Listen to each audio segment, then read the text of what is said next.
So welcome to the coil, and welcome to the first day of the offering of the laurels. We open the scene to the first hours of daylight on a late winter morning.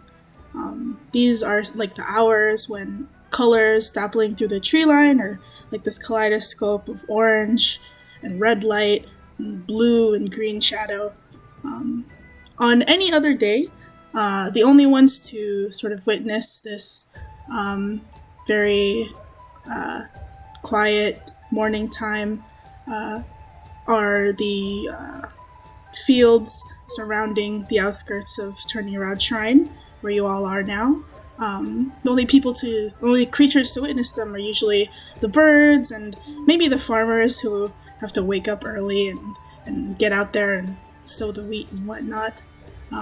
But today, clearly, it is like any other day here outside Turnirod Shrine, because today is the first day of the 256th instance of the offering of the laurels.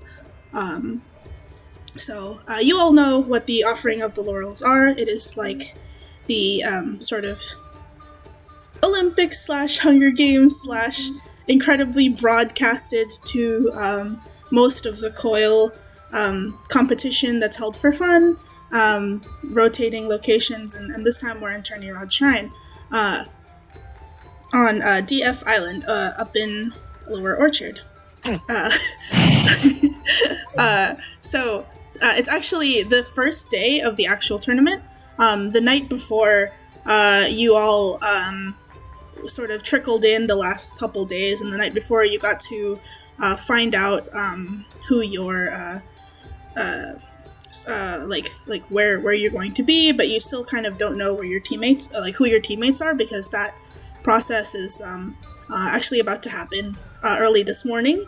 And then by the mid-morning, the sort of schedule is that once everybody's been sorted into their teams, no relation at all to Harry Potter sorting, once everyone's been sorted into their teams randomly, you'll be outfitted with the supplies you need, and then you'll set off into the wood, or the plains, or literally wherever you want to go. So the rules of the offering of the laurels are pretty simple. There are, and I will explain this in detail later, there are points of interest for you to visit that are marked on your map, and there are also creatures that you can find in various areas of the island, which is the whole breadth of the arena, that if you defeat them, will gain you some points. And then the team with the most points at the end of the 2 weeks will be crowned the victor of the offering of the laurels. And you get money and fame and prizes and etc. And the best part is, even if you don't win, if you do well or if you have a good showing, because this is broadcast to all manner of people, you will still sort of benefit in one way or another. So I would actually, let's do our first roll. I will roll a 1d5, and that will sort of determine where we go first. If I know how to roll dice on this thing. Oh, there's no d5, because there's only normal dice. Okay, I guess I'll roll on Google. Hold on. It's going well. Okay. Sometimes we have to make do. Sometimes we make do. Okay, so... Perfect. We first, actually, will, let me change the scene. So, this is sort of, the scene we're looking at right now is, the outskirts of the campground. The campground itself sort of looks like this. There's, a bunch of tents everywhere. There's more tents than this, but this is, sort of the vibe we get. Can everybody see it? I can never tell without there. Sweet. Yes. So there's lots more tents than this. This is a slice of what the campground might look like. But we first see closer towards the edges of the campground, next to the water and hugging against the trees. There lies a cluster of deep blue tents with copper standoffs staked firmly into the earth.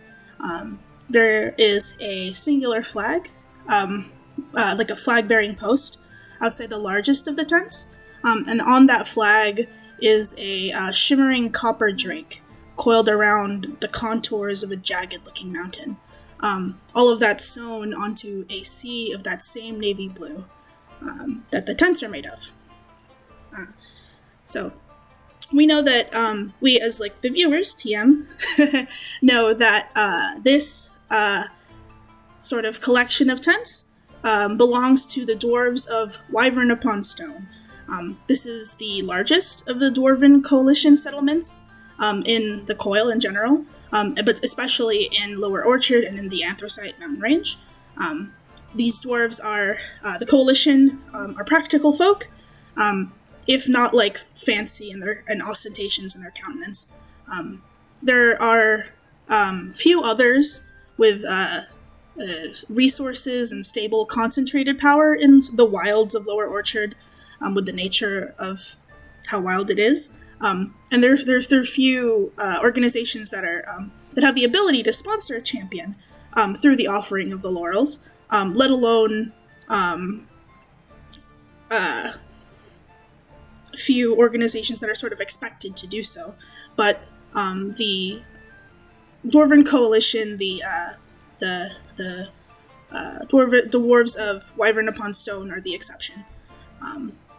So this year, along with many others, the chosen of the coalition gather under the eaves of the largest of the tents, the sort of communal great, I would say room, but it is a tent, the communal great tent. The candidates supported by the dwarves always change. No two batches are ever the same. It is kind of unusual for the Dwaro to send one of their own. Instead, they opt to sponsor those who do good work in Lower Orchard, usually hunters or rangers or adventurers that they know. Even if they're not like local to Lower Orchard, they sort of contribute to the betterment of the people that live there. It's like a hard place to live in, and they wanted to use their power and money and resources to support those kinds of people who have a reputation for not just competence, but you do need to be competent, but like a reputation for being the kind of person who sort of deserves this chance, whether they're actual member of the Dwarven Coalition or not. So under the central navy tent, you can hear a sort of raucous cheer ring out. Then a voice, not unlike the rumble of gravel, starts to bellow warmly. The day has finally come, eh? Ready to do Lower Orchard proud? And this voice belongs to the Wyvern upon Stone representative that's here to supervise, Count Golrin Lapistrike. This is a sort of trunk, sturdy dwarf with dark navy hair, starting to get streaked through with like the first signs of white. A very handsome-looking individual.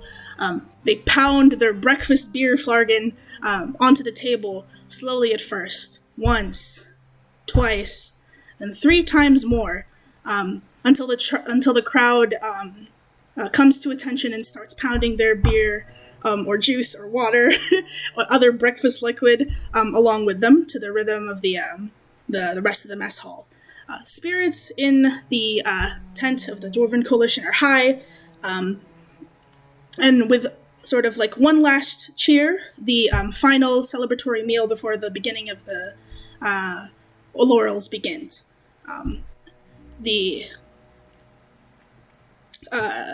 You hear the count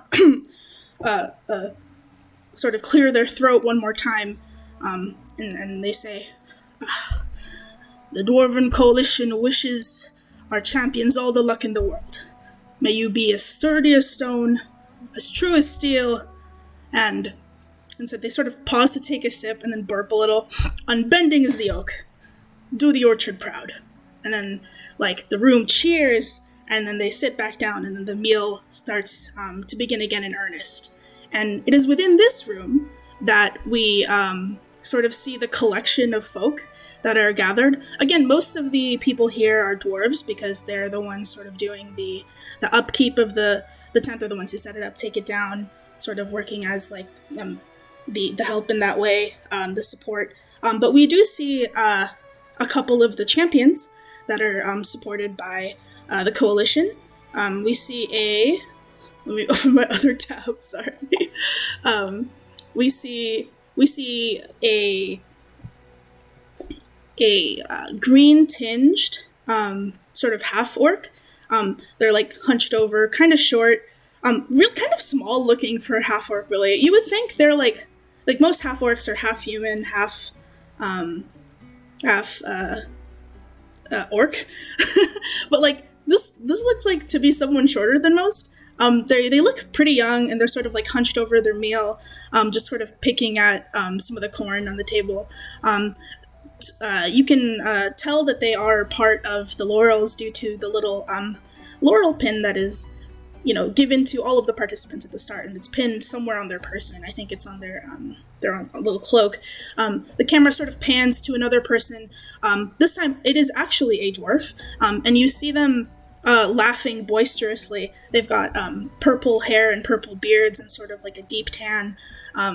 And they've got like hands bandaged up with like bandages, and they're like talking loudly and gesticulating loudly to one of the other dwarves at the table. But they too, surprisingly enough, have a little laurel pin. And then we go to one more person, sort of at the end of the table.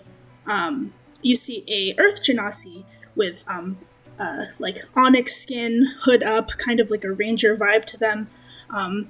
Sitting at the table and maybe enjoying their meal. Yumi, do you want to introduce your character for us? What are they doing? What's up with them? Okay, so my character's name is Avani Milikan, and she is from a village in Lower Orchard that no longer exists. She's an Earth Genasi, so a lot of her features actually look like stone, in fact. So that her eyes look like tiger's eye gems, and her skin is like black onyx with gold veins, so you can actually see the sort of shiny sheen to it if you look at it just right in the light. And one of her most distinguishing features, I think, is that her slate gray hair is the most like surprisingly human kind of texture. It has a very soft texture compared to the rest of her body that looks kind of like a shiny statue. And she is mostly keeping to herself. She's not really the party kind of person. So all of this is a little bit too boisterous for her. And yeah, she's just enjoying her food, and most of her time she actually spends hunting bandits. So I guess that's what makes her qualified in that sense, because she actually voluntarily spends a lot of her time protecting the settlements of Lower Orchard. Lovely, awesome. I have no idea. Yes, I don't know what else I can add. No, that's good. Yeah. So you see Avani there, sitting sort of like in her like loner way, but it's a nice atmosphere. It's a little loud. Maybe she's just waiting for that like bell to ring. That means that we're getting started finally. So like, you don't do a lot of these like big dwarven celebrations because they tend to be kind of vacuous, but the Count Lapis Strike sort of like gets up, and you may be familiar with them. Probably maybe if the coalition is giving out jobs or giving out like notices, like, hey, there's like a some sort of like monster like uprising here, like we need some people to like take care of it. You might have like had dealings with them once or twice, and that's maybe how you came to be nominated to be a part of the Laurels, and they sort of make their way up to you, and they and they're kind of like a friendly older relative kind of way, just like clap their big arm their big hand on your shoulder, like from behind as you're eating, is like, ah, Avani, I'm quite looking forward to your performance today. How's the breakfast? Breakfast is wonderful, thank you. And you know the you see her uh just about I think like in terms of timing, stop eating just before he does that, because like you know, if you were trying to eat something and somebody just like tapped you Yes. really hard on the back, food just goes flying. Yes. It's like, Right. So yes. she kind of stops eating like that through that 1 or 2 seconds just before he goes bump. Yeah, so And yeah, and she was like, the breakfast is wonderful, thank you. excellent, excellent, most And thank you excellent. for and more I said, more importantly, thank you for inviting me here. You hear them give like another like boisterous laugh, like thank you for always keeping Lower Orchard safe. There's we've got quite the crop this year, but I don't. And then he kind of like leans in conspiratorially to you, and like in like a fake whisper, just like, and don't tell the others, but you're I've got my odds on you doing quite well this year, and like kind of gives like a chuckle. No pressure though. She will grab she will take her glass of not quite ale and toast him. Yeah, I think it's like extremely watered down ale. It's basically like barley tea at this point, because they just don't want. She doesn't like to drink anyway, so it's actually all great for her. Yeah, and they toast their big mug against you. They do a big gulp, and they're like, I think you're gonna do great out there. Watch out for And then kind of like makes a motion to the purple haired dwarf that's like talking really loudly. Like you can hear them, and they've got one of those voices that really like cuts through a room. Like it could be a room full of people, and you can still hear them every now and again. You know those kind of people. Hmm. Watch Yeah. out for my little nephew over there. I mean, Joel. You know what he's like. He insisted on coming this year, and he's this is his chance to prove himself. But the lad's got you know what he's like, and he kind of like gives you a conspiratorial like eyebrow raise. Just make sure he doesn't kill himself, even if you aren't on the same team. I'll try.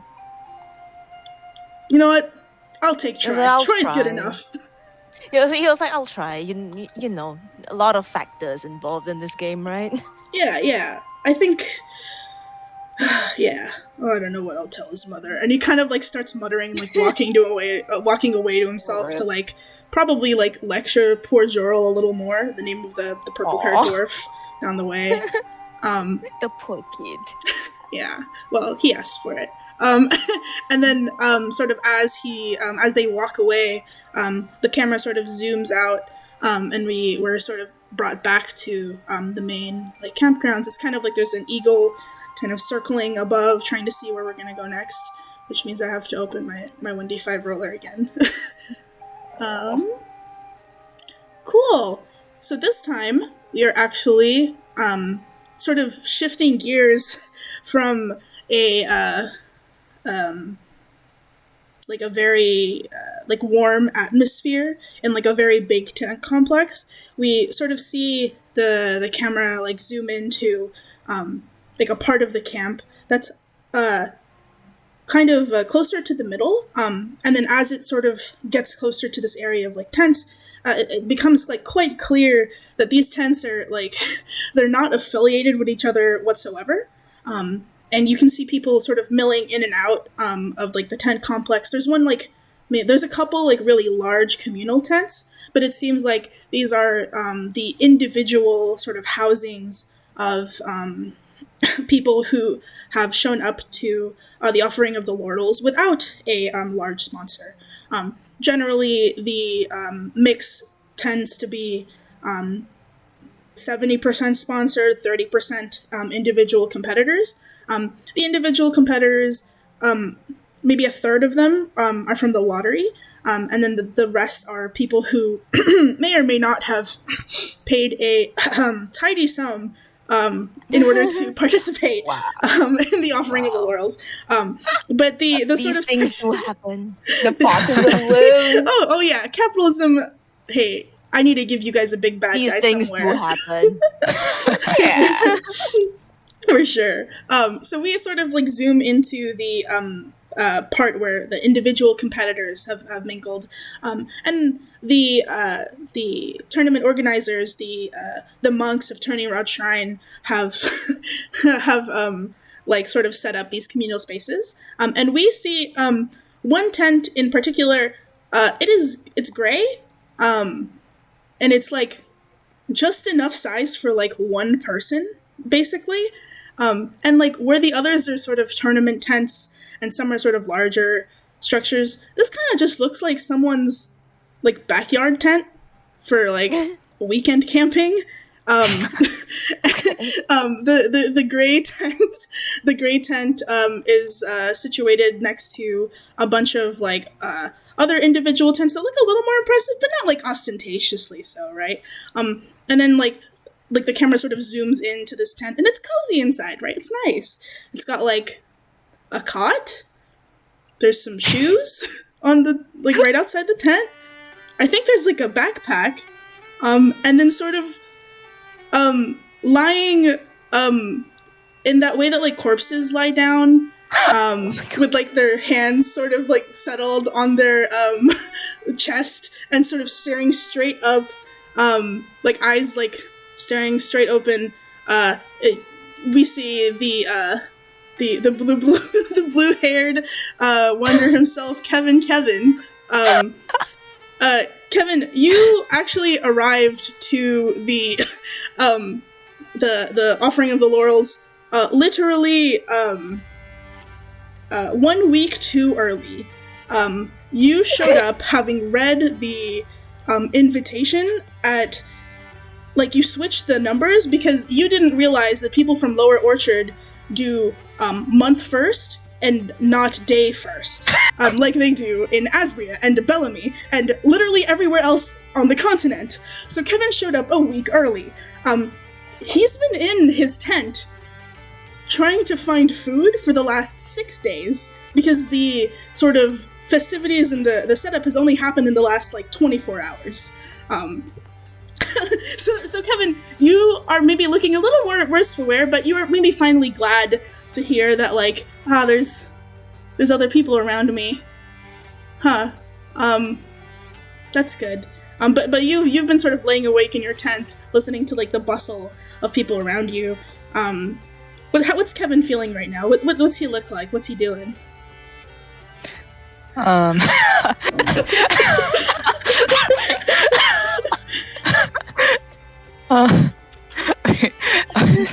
just got to say. Sorry, I didn't tell Charles I was doing this. Help. Charles. Okay, I got that out there. Okay, Kevin. Is there?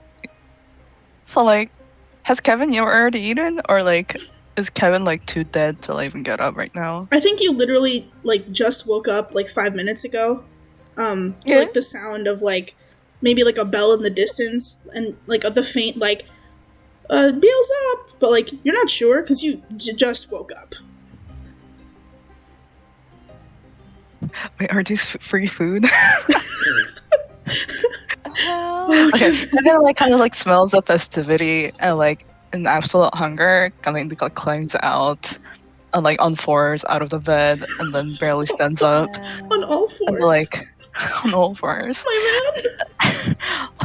And like basically just crawls out and grabs the nearest person and asks, "Is that food? And is it free?" You grab one of the like attendants, and like they like startle at you. They're like holding like a jug of water. They're gonna go like pass out some like free water, and they almost drop it. They're like, oh my god, I didn't see you there. What are you, a rogue or something? Jesus. Hello. And then he like kind of like stops for a second and then like sees your pin and it's like, oh, I'm so sorry. I did not know you were a participant. I thought. Actually, I don't know what I thought. I get that a lot. Yeah. Do okay. you? sorry, that was rude. Yeah, yes, and then, like, kind of turns around and then points at the big white tent, sort of like a dozen or so tents away from yours. It's like, well, that's the mess hall. Yeah, it's time to break your fast if you'd like. Yeah, of course, the food is free for all participants, just like you, sir. And then, like, pours you a cup of water. Their hands are still kind of shaky because they, like, were really like jump scared by you, and, like, hands you, like, the little flask. It's just like, happy first day of the offerings, eh? Kevin says like, "Oh, thank you. You are a blessing," and then like just scuttles towards the tent, Scuttling. scuttling. Yeah. Could you describe what Kevin looks like, what he's about, as he's, like, sort of making his way over to the big tent? Okay. Kevin is like in his like mid-30s, has kind of like light blue hair, like like some famous animation based on basketball, and Oh my god. um Good lord. and yeah, originator from, I'm sorry if I pronounce this wrong, Asbria, um, but like he has a thing with a family, and when he got a call for the first time in how many years from his twin sister that she's getting married, and unfortunately she has to invite him.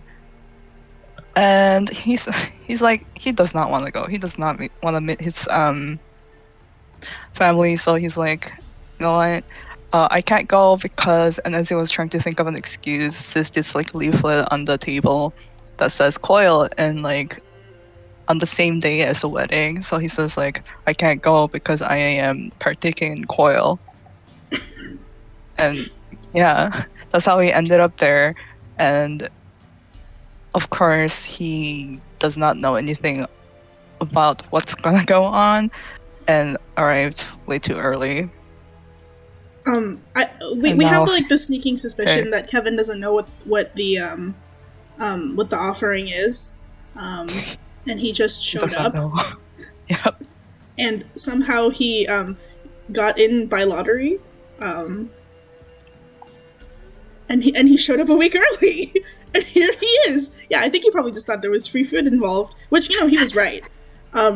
So Kevin, you make your way to the to the big white tent, and it's starting to get pretty full. There's lots of people milling around. There's like lots of big conversation. There's a few. There's definitely sort of a the previous place we were looking at had a lot of like similar types, like lots of dwarves, lots of wood elves. This tent is full of like a much more mixed bag of people, I would say.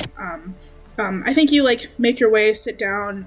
There's like one open spot next to what appears to be an air genasi, and the air genasi is sort of like juggling three of their apples in the air while they eat the fourth. Kind of like raises an eyebrow at you and like nods as you like sit down. And yeah, there's like a bunch of food for you to partake in, and it's free, and there's lots of they're technically monks, I would say, like the people like serving you, because those are like the tourney rod organizers. But the monks are wearing like jean shorts. Like they're not very formal looking. They run the temple, but they're not like, it's not a very austere temple, I would say. It's a very casual sort of place, including for the monks. So the monks running around, serving everybody. You're partaking in your like breaking your fast. The air genasi sort of like turns to you. You see and like kind of raises an eyebrow and like hands you an apple. This is like, haven't seen you around the campgrounds. What's your name? It's Kevin. I am surprised that you even see me now. I mean, you're sitting right next to me, so I don't. Cool. And then like takes out like a hand, like super dainty, to like for you to shake. My name's Yuan. I am a wizard. Nice to meet you. Nice to meet you. And like Kevin kind of just swipes the like greasy hand on the clothes and then shakes it. You see Yuen seeing you wipe your greasy hand on your shirt, like kind of pinches your hand between two fingers and shakes it. It's just like, cool. What you how'd you get here? I mean, are you one of them lottery winners? And you see, Kevin, can you make me a quick perception check? Okay. Are you What on roll is it? D20? so are you on the D&D Beyond site? Yeah. And then you can click the word perception. Okay. Just give me a hot second. Yeah, no problem. Perception, right? Yeah. Do I click the number? Oh, what'd you get? Oh wait, the dice is rolling. It's rolling at like 3 frames per. Uh-oh. Are you on D&D Beyond? Oh my god. Yeah. Then you have to turn off hardware acceleration or else it takes a year. Does it? Oh, God. I have... Yeah. Oh, How to do no. I always get too lazy to turn it off, so I just let it roll slowly. I got 15. Oh, you You got can also 15? just turn off dice rolling. Cool. So with a 15, you like did not really need to look very hard. You can see this person is extremely wealthy. Like, one, they're very clean compared to you, Kevin. That's not really a high bar, to be honest. You've been like roughing it in the woods for a while. But like you can see that like they smell nice. Like air genasi in general kind of are sort of like flighty, clean creatures, but this person smells like Febreze. Pun intended, wow. I guess. And then like has like really manicured, nice nails. Like their hands look like there could be a hand model. They've got like sort of these like sparkling like white gems of like unknown cut or clarity, but they're quite nice, like sort of sparkling in their ears. They kind of raise an eyebrow at you, and they're like, yeah, one of the lottery winners, I assume, right? Kevin just like nods as like they're stuffing more food down their throat, and then like kind of talks his mouth full, like asking, "I'm like, I'm guessing you're not." Oh, and they like laugh in the way that like they kind of cover their mouth a little. I'm like, what gave it away? Oh no, you just don't seem the type. Are you sponsored then? No. I don't believe in being sponsored by larger organizations. You know, I'm not really into being part of the man.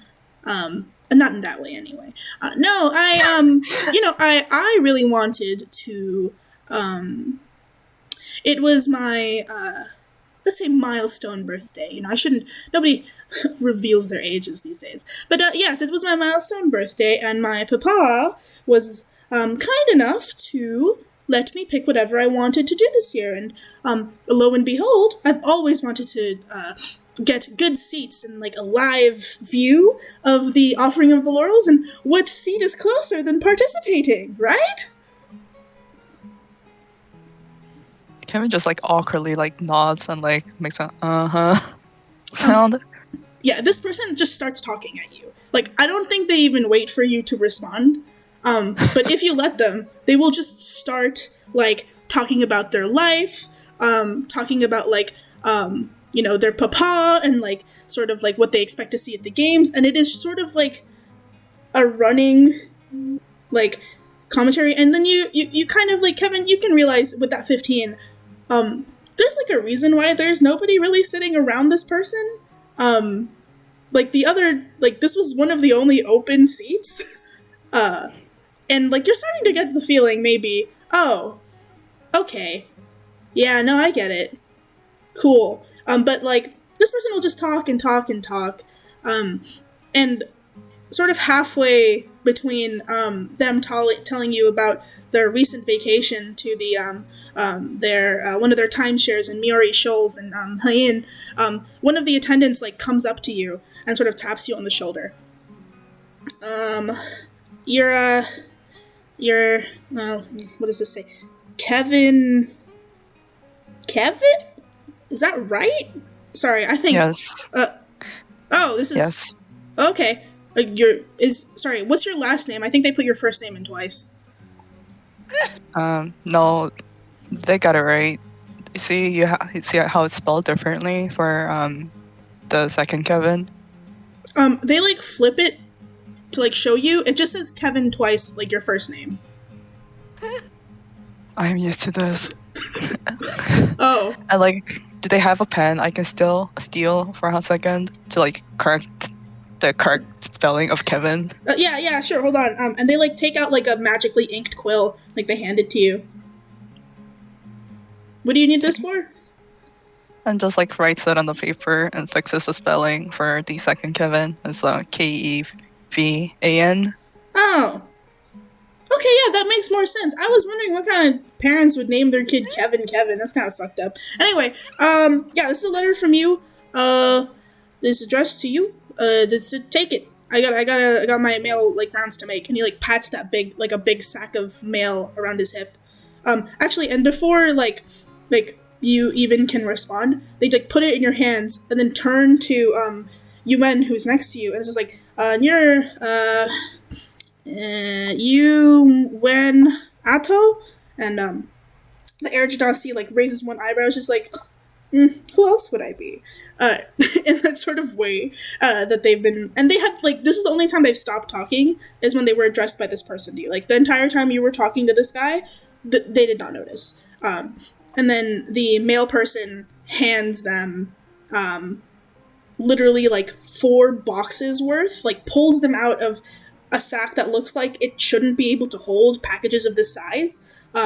Like pulls out like several parcels worth of what look to be like expensive potions and like herbs and like bandages and like there's no weapons because like you're not allowed to gift weapons, but like everything that like a budding young adventurer would need to excel in the woods. There's like food rations, there's moisturizer for some reason. There's like a lot of stuff like that is in these cases that they're just handing over to this person. It makes like a small wall on the table, and they just start going through it. The letter that you got is in like plain sort of like dark green envelope with your name now corrected on the front. And then are you gonna open the letter?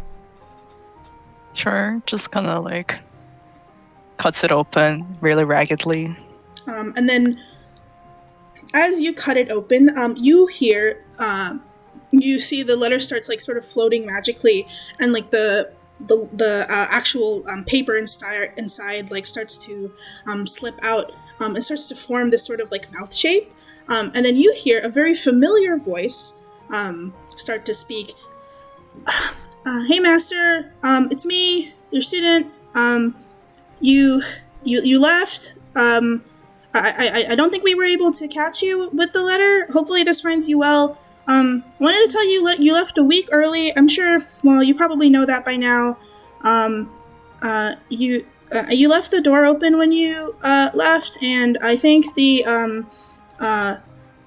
some of the creatures that were in holding cell B were escaped. But that's okay. We caught them. Don't worry.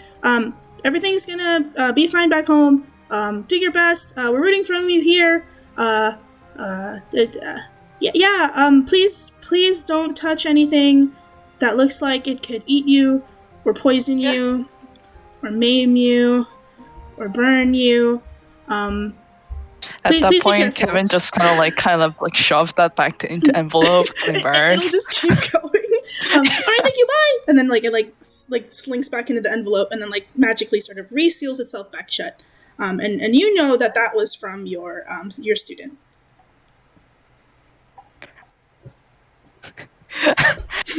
Kevin's like touched on the inside, but also really embarrassed at that very long list of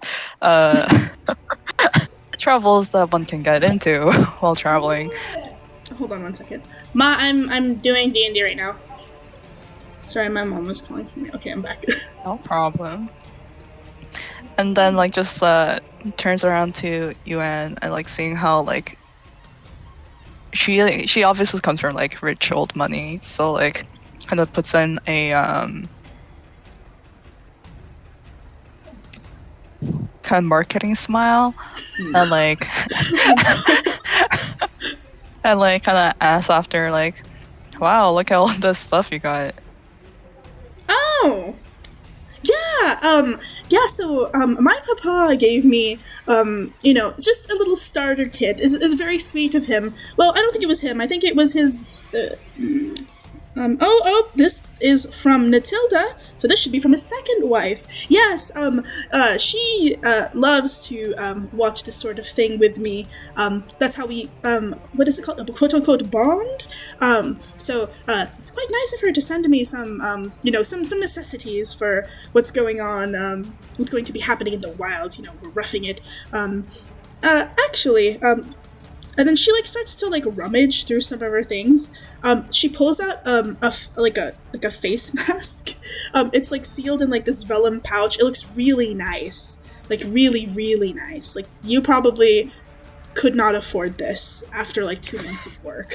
But like sort of like slides it across the table to you, and it's just like, this is from my favorite wellness retreat over in Miori Shoals, where I told you one of our timeshares is. And I love to pick this up from one of those cute little local wellness shops. I think it really calms my, my magical meridians, And I think this will do you wonders because you have a dry patch. And she pokes your cheek and then like sort of like chuckles to herself and goes through her stuff again. Just gritting teeth. And just like, oh, thank you. The show will help my dry patch. Do you need any help? I mean, as a thanks for giving me such a wonderful gift, do you need any help carrying things or just help in general?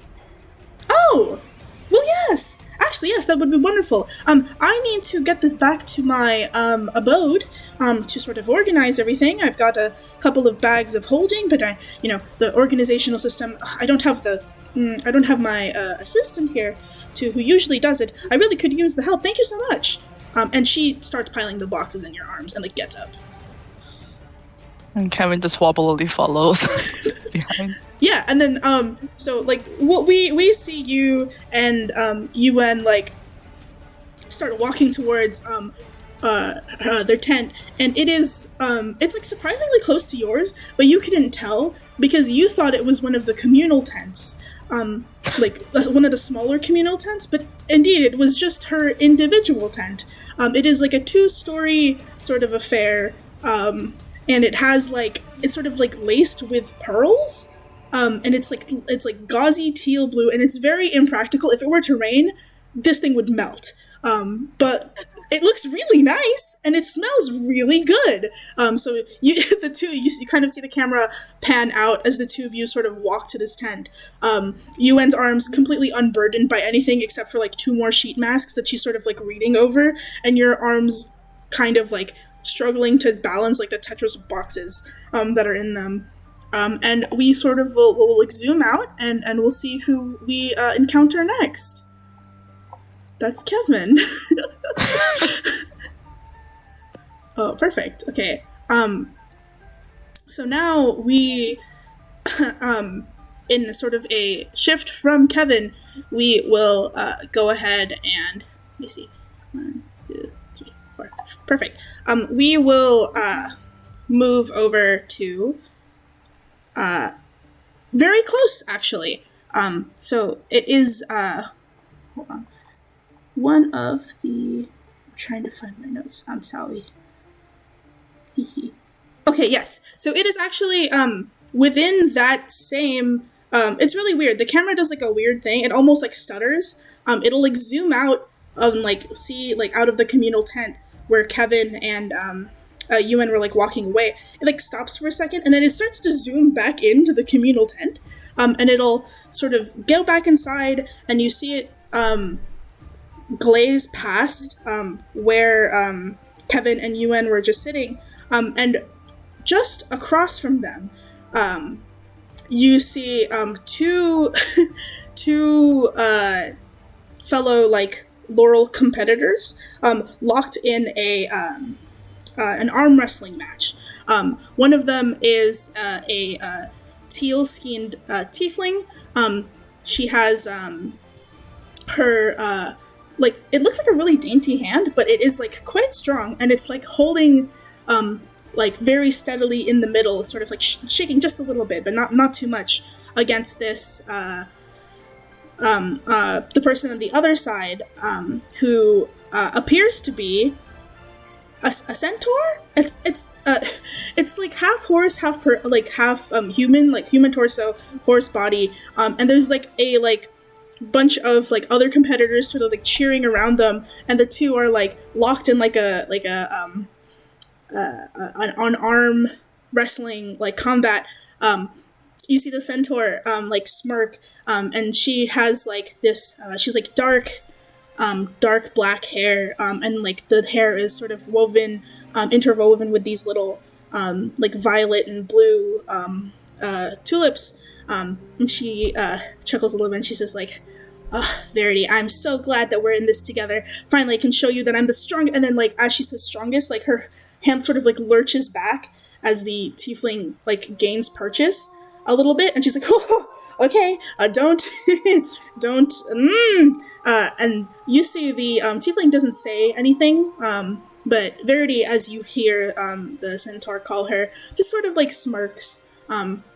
The teal-haired tiefling has, the teal-skinned tiefling has equally dark hair, but her hair is sort of like tied up in this tight ponytail. And then the two women are fighting it out with their arms sort of like locked. And in the background, you can see people sort of start to like you can see money like starts like very clandestinely, like in movies when like people are sort of placing bets, and you sort of see like a bill passed behind one back to the other, and then you see them sort of start feeding into the camera starts following the flow of like, yeah, 10 on the horse, like no, I'll do 15 on the tiefling, and the camera sort of zooms, follows like the path of the money, and then you kind of see as it like pans up to the person who's sort of organizing all of this.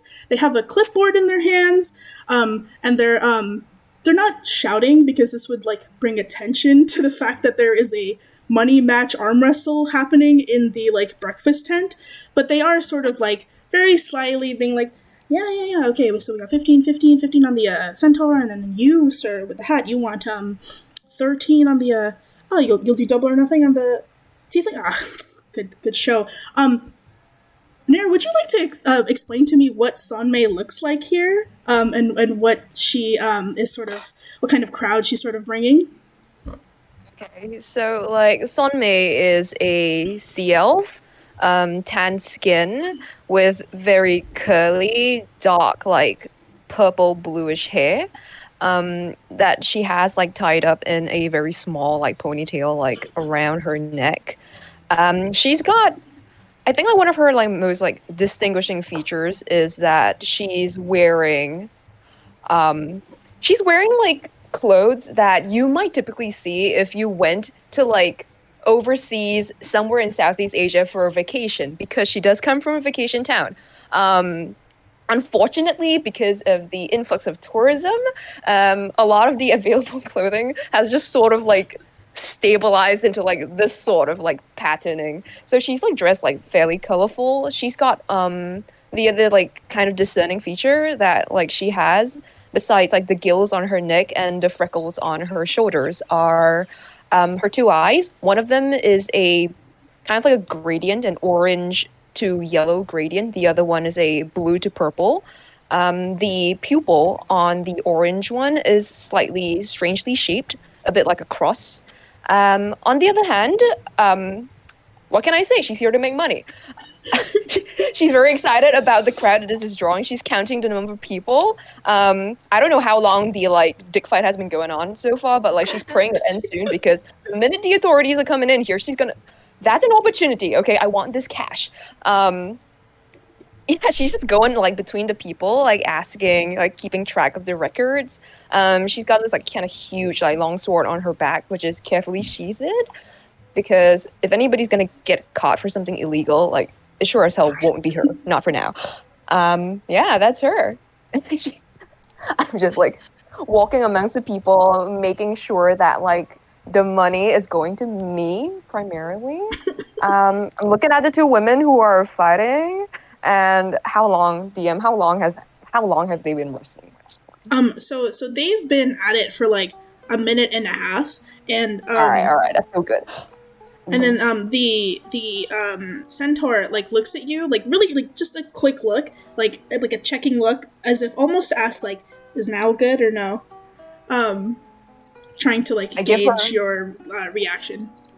Okay, one eye on the front door of the tent. Does it seem busy? Is it very busy at this time of day? It is like starting to pick up. Lots of people are like sort of coming into the tent. Like people are waking up.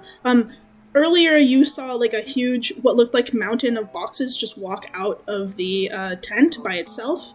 All right. So it seems like a lot of people are receiving like their mail, receiving sort of like eating breakfast. It's a busy affair right now. Okay, so I clock that. I'm registering that like breakfast hour is about to start. So I give like the centaur, I think I saw May, like she gives the centaur like a surreptitious wink. And they're like, okay, end it before the sign to like sort of like, like end it before like everybody and their mom gets here, right? Then we can, pack up for breakfast, like an itinerary. It's great. Yeah, so you give the centaur sort of like a look and the wink, and then the centaur like gives you a little nod, and like in the middle, like has not broken her like lamentous speech towards like the tiefling who she also seems to know, and it's just like, oh man, I can't wait to get you in the, and then like you see her hand like twitch a little bit and like crumples as the tiefling advances, and you hear like a soft like tap as the centaur's hand falls to the table, and like a cheer rings out, and it's kind of loud, like when like things are like quiet and you're trying not to like disturb like the classroom, but like suddenly something really funny happens and you're like, oh, and then you realize, we should not have been that loud. And that sort of like cheer, like, oh, and then like it's like a cheer that cuts itself off, and like all the people who are participating like look around kind of shadily, and the centaur and the tiefling sort of take that time when people are sort of very surreptitiously trying to cover up the fact that they were messing around. They take that time to like come back to you and like very slyly like slip their hands out for their cut as they move to disperse around the table to make sure that like we're not gathered whenever whoever is wanting to figure out what that loud cheer was comes in. Yeah, I think like Sunmei would pass like whatever like their share is to them at the same time, right? Step in, clap her hands, and be like, all right, everybody, like disperse. There's no point sticking around after a fight, right? It's okay. You know how rowdy things can get before like the actual stage of events, right? So, all right, don't make too much noise. A lot of people are just coming in for breakfast, so it'd be really appreciated. She's like acting like one of the staff. When one of the like monks in like the jorts like kind of looks at you and just kind of like looks you up and down and then like shrugs, and then like keeps walking, like bringing the like rest of the breakfast trays into the area. The male monk, not like monk who is a man, but the monk who is responsible for the mail, comes back into the tent and like starts distributing some more mail. And then like they come to you, Sonmei, and they're like, is this for Sonmei? All right, if the last name is about 5 syllables long, it's probably me. What's up? Okay, I think that's you. Got something for you. And they kind of dig in their pockets and they toss you a coin. Oh, hey. Yep. I grab it and take a look at it. Like, is it a regular gold piece or? You can give me a quick perception check on the coin, please. All right. That would be a perception. That's a dirty 20. Perfect. You look at this coin, give it a little sniff, give it a little bite of your teeth. It for a second you thought it was just like a regular gold coin, and you're like, why would why would the mailman give me this? And then you sort of realize, like, when you like sort of bit into it with your teeth in the way people do, like when they make sure it's like a real gold coin, the middle crumbles, like it pokes out, and you get like little dust, like gold dust flakes in your mouth, and like patooey, what is that? And the coin was actually coated with like a little foil to make it look like to hide the hole in the middle. And this coin is extremely familiar to you. This coin looks just like something you have in your pockets. A little gift given to you by one of your regulars back home at the the vacation hotspot that is Miori Shoals. This weirdo gave you something a long time ago, and it kind of looks like this coin. Huh. I think, like, first of all, she squints at it and is like, buddy, I haven't seen you in months, and the first thing you do is this? All right. She has, like, the rest of the coins, like, around her neck. Like, they're just kind of hanging there because they look ornamental. She's gonna take out her necklace and just add it to, like, the collection. Kind of, like, keeping tabs. It's almost as if, like, yeah, she doesn't really understand, like, what the purpose of this is, but, like, hey, if it came all the way here from Miori Shoals, she's looking at it and being like, how much was the mail? God damn. The mailman, like, looks at you and shrugs and was just like, I just don't send the mail, I just read it. Is there there's written text too? Oh, yeah, somehow she actually, forgot about that. Yeah, there's something, like, I have some instructions. It's not really a... Oh. Hold on. Please stand there. And then you see the mailman, like, look at this tiny, tiny scroll in his hand. It's just like, I don't like that, but okay. And he, like, reaches up towards you, reaches behind your ear, and then sort of, like, in the way that magicians do a magic trick, and he looks confused the entire time he's doing it, sort of, like, a little trick of his hand, and then pulls out, like a scrap of paper, and then hands it to you. Is like, well, I don't know what that was, and I don't actually want to know, but this is for you, I think. And he, like, shakes his head, like, damn wizards. And then he, like, walks off, and then after handing you the paper. All right, she takes, like, the scroll paper, assumingly, like, she's not sure who did that. Maybe the mailman's a wizard. She'll unfold it and read it. It is very short, and it is, like, the handwriting is... it's really bad. It's, like, hard to read, almost like a child wrote it, or like someone with their left hand. And it's in, like, this sort of, like, dark maroon ink, and it says, one more for the road, good luck, and then, like, 4 exclamation points and a little, like, ... smiley face. And that's all it says. All right. She looks at the piece of paper, points at it as if speaking to that guy, and just like, oh, you wait. I'm gonna hustle so hard that by the time I come back, I can build 10 villas. You say that, and as you say that, the text on the little piece of paper disappears, and a little tiny, ugly drawing of a vacation villa, like, it's just a triangle and then a square and then another square for the door, like, shows up. Oh my goodness. She's gonna look at it and is like, despite everything, right? It's like half exasperated, half like a little charmed by how like goofy this thing is. She's gonna look at it and is like, we can start there. She's gonna roll it up and put it in her bag.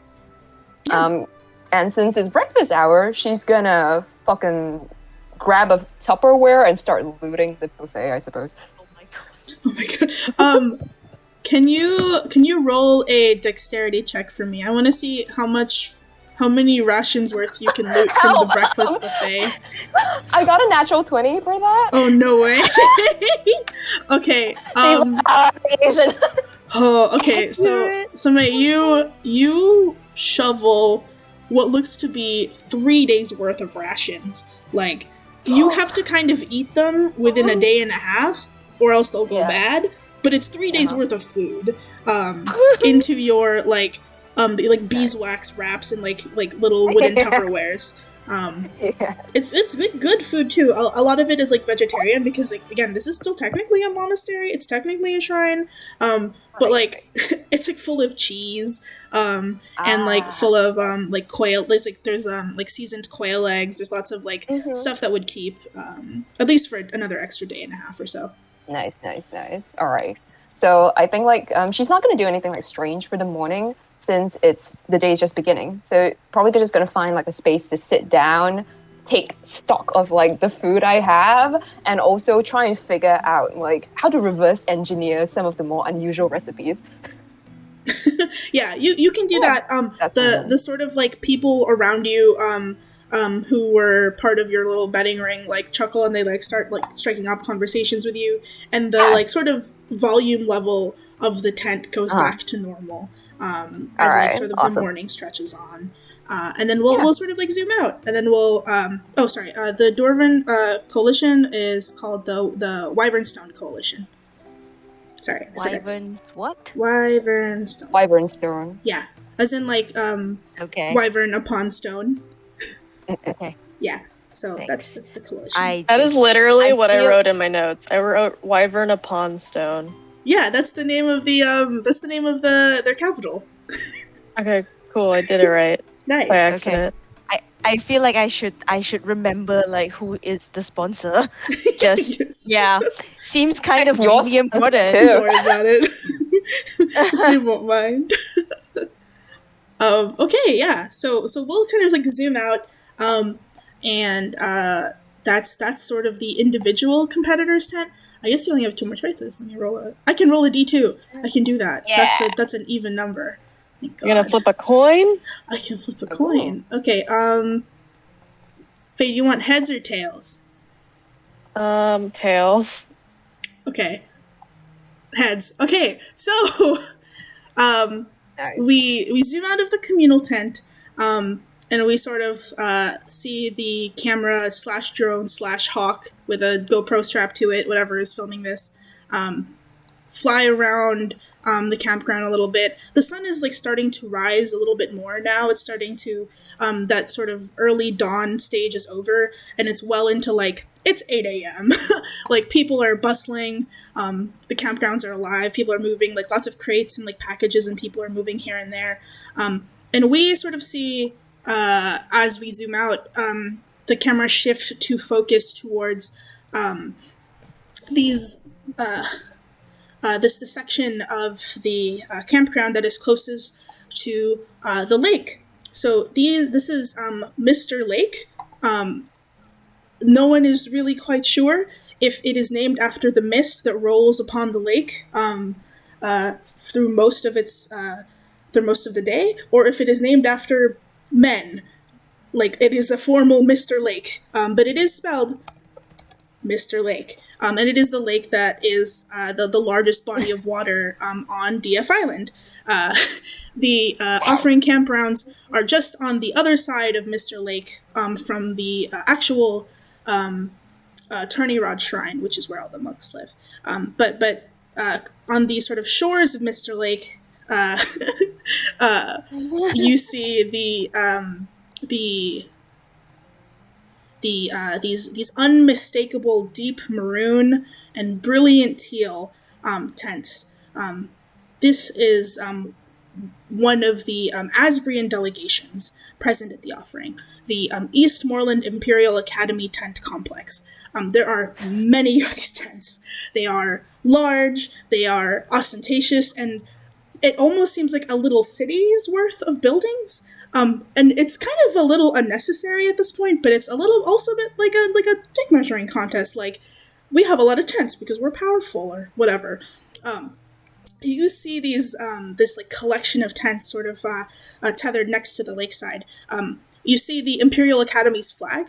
It has that same teal color with twin adder snakes that are coiling up a ladder, all embroidered in gold, and that is their sort of mascot symbol, coat of arms business. These tents are easily the largest of at least the Asbrian sponsors, if not the entire sort of sponsor side of the campgrounds. both in like tent number and also sponsored entrance. This is not unusual for the Imperial Academy. The Imperial Academy, and this is known to us as the viewers and also to quite a lot of people in the coil. Even if you're not from Asbria, you know the Imperial Academy as sort of like the single largest source of many of the brightest minds who find themselves seated in various good government positions around the Asbrian Empire. So you kind of see this austere, very large tent complex, and things around the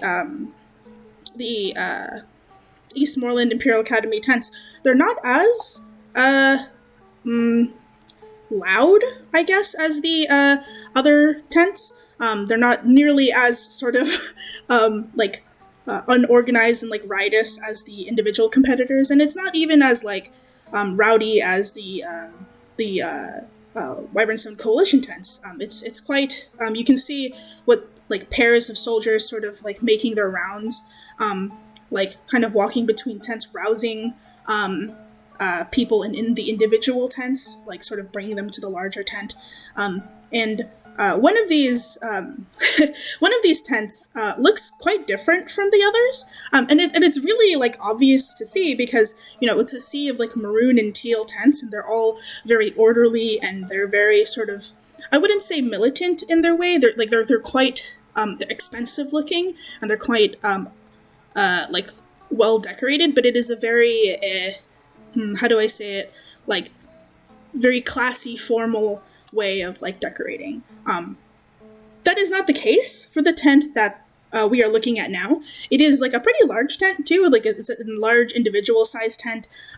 It is fully decked in sort of the autumnal colors of like maple red, autumn orange.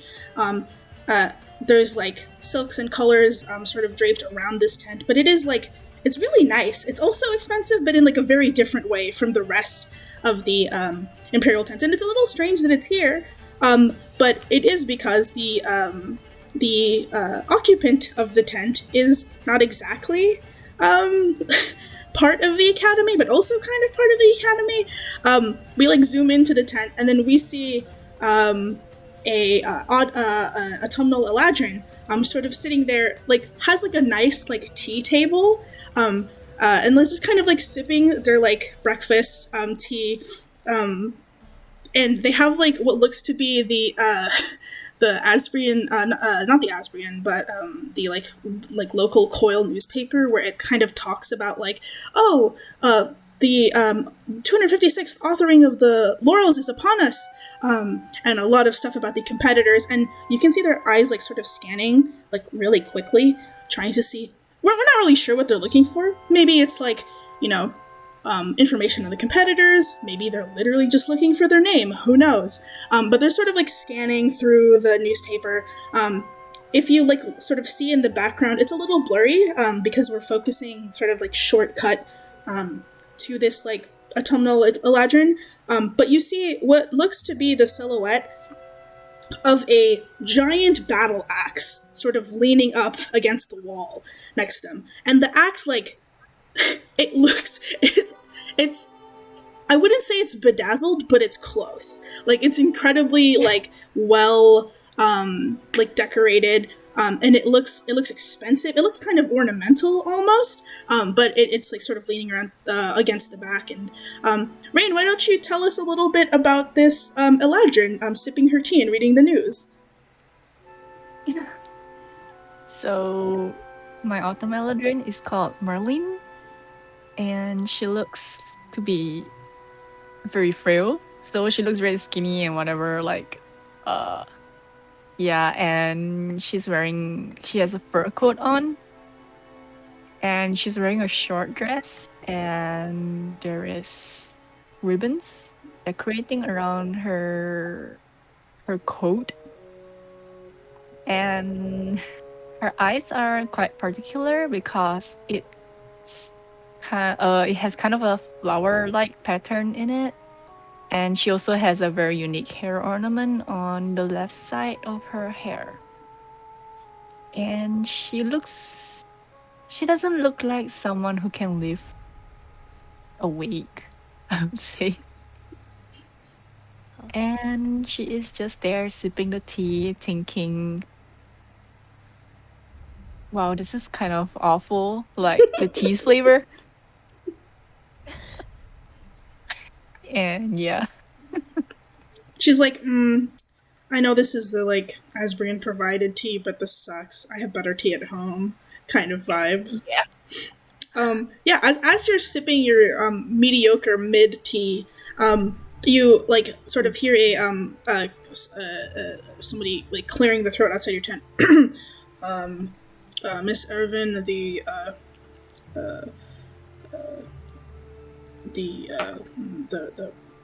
people at the Great Hall would like to. Sorry, I didn't mean to say Great Hall. I meant to say the Great Tent. No, with they're commencing a meeting. I believe they require your presence, and it's like this very monotone, but like sort of also nervous sounding guard says outside your tent. Oh, it's this for? I don't feel like getting up right now, actually.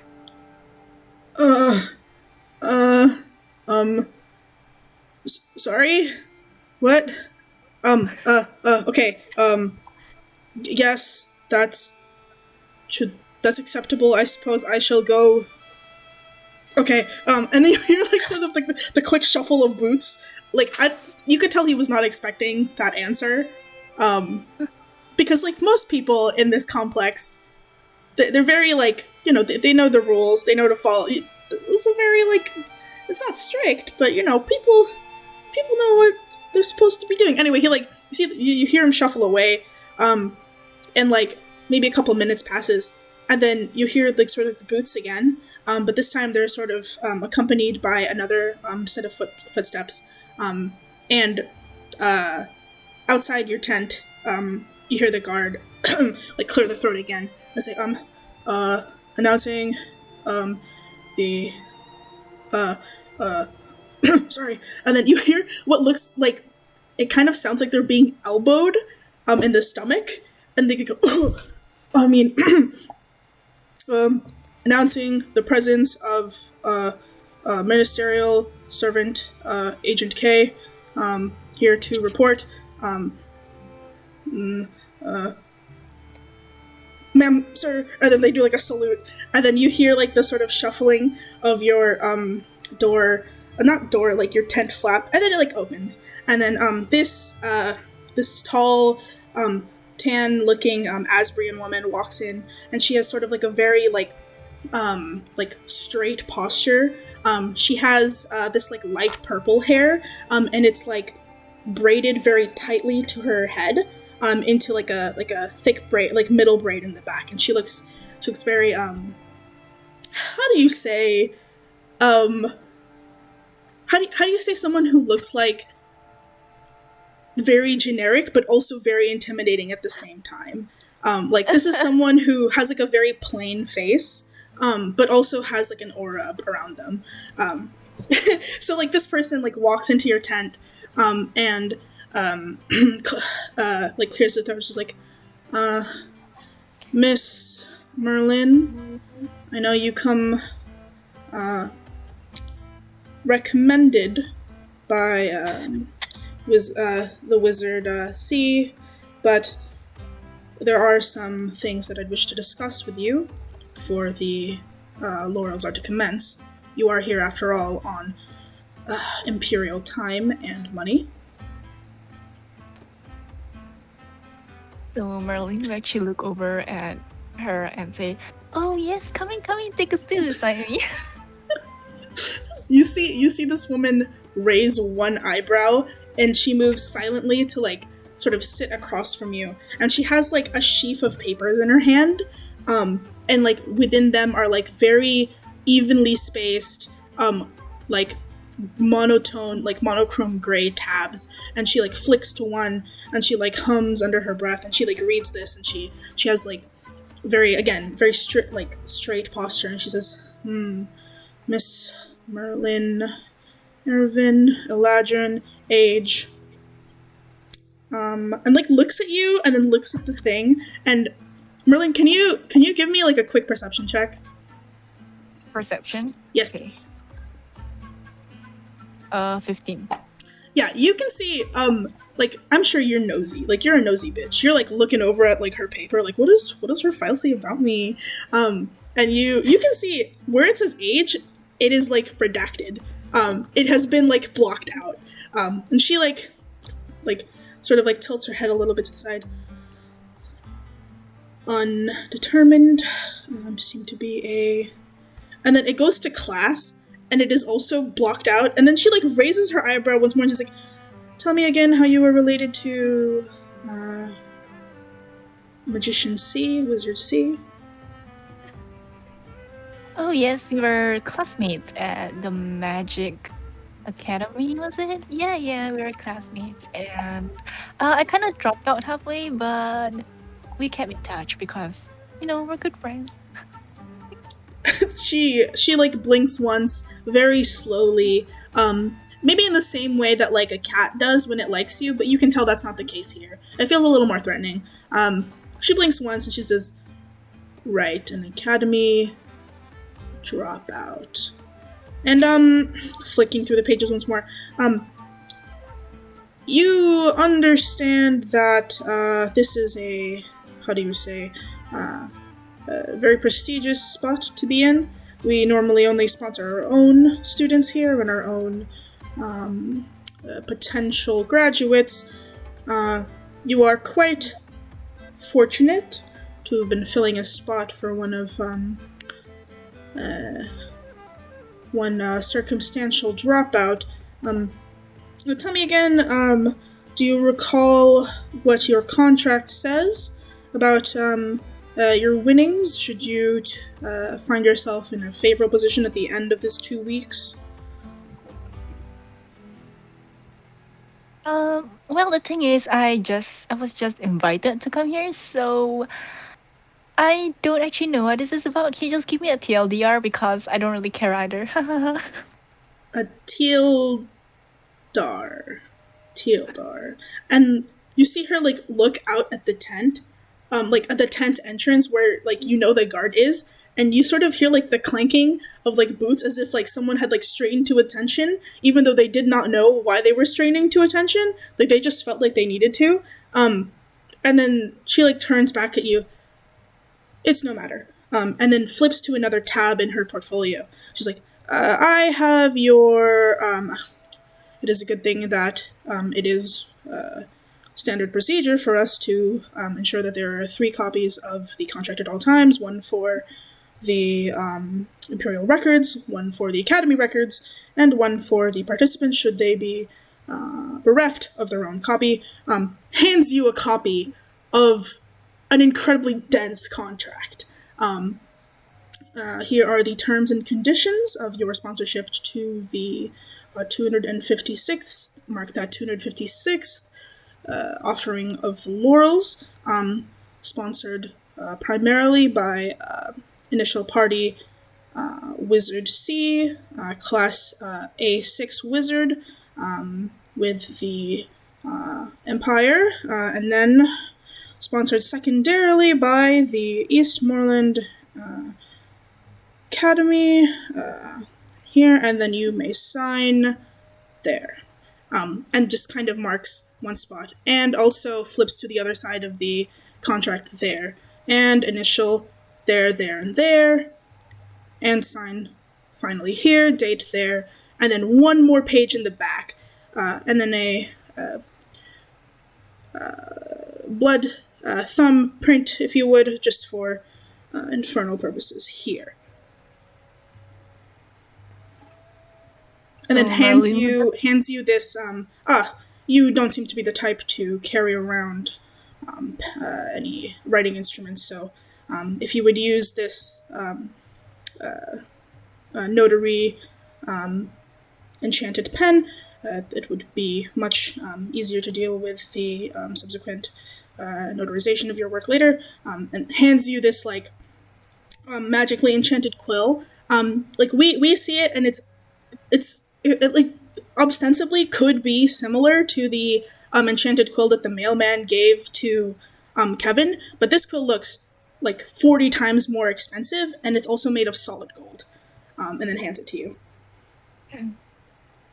So Merlin receives the pen but goes, "Oh, don't worry about it. I don't actually sign." So she removes her glove and she actually like bites her thumb, and the blood starts to flow, and then she just kind of like basically um put the how do I say this, the thumbprint.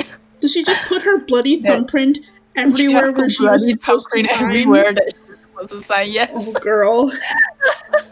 Okay. You see the Agent K's, but like where before only like maybe one of her eyebrows would rise at a time. This time both of them are rising, and it is the most emotion you've seen out of this woman the entire time you've been like speaking to her. And she goes, "Right, one of those types. That's fine. And then you see her take the contract back, and she takes the gold pen, and she like puts in like a couple of what look to be like short runes. You can make me a Arcana check if you'd like. Yeah. 12. So you don't know what the runes mean, but you do know that there are certain types of magics that work with runes, and there's certain types of magics that work with blood, and you can tell this person in front of you works with both. And as they start to sort of scratch these runes into like the what looks to be like a blank box specifically for addendums into your contract, onto each page where you've put your bloody, disgusting thumbprint, you see the blood on the paper actually move, and it starts to coalesce into a very scripted version, like your name written in your blood in the sort of like a script, like a very nicely like tight cursive, and your like bloody thumbprints have been magically pulled into writing, and they sort of shuffle their papers like, that will be a little bit of more paperwork on my end, but no matter. This was accounted for in the planning stages of the offerings, after all. Clears her throat, taps the contracts together, flips it closed, and she says, "Well, that is all we required from you.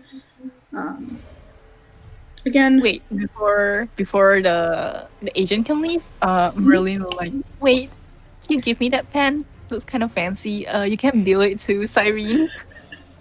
The agent like looks at you and then looks at the pen, and is just like, "Sure, I am always happy to be to promote the written arts, even though it does not seem like you will do very much with this.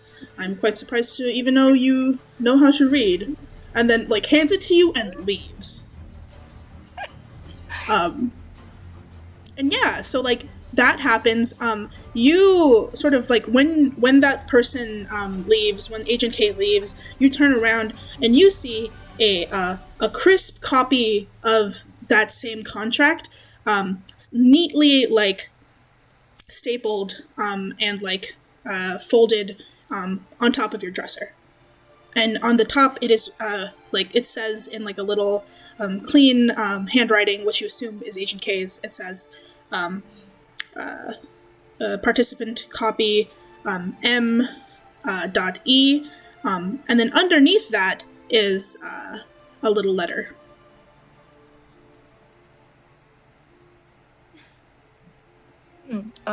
She'll read the letter then, like. Yeah. So you find the letter. It is sealed. It is like a plain, like very nice, like cream parchment. The seal is like this like midnight blue wax, sort of like sparkling a little bit with like, you're not sure if it's glitter. You're not sure if it's magic. It might be magical glitter. Who knows? and the seal like pops open, and you see in there a letter from Cyrene, and it says, "Hi, Merlin. Thanks so much for taking up the extra spot that we had.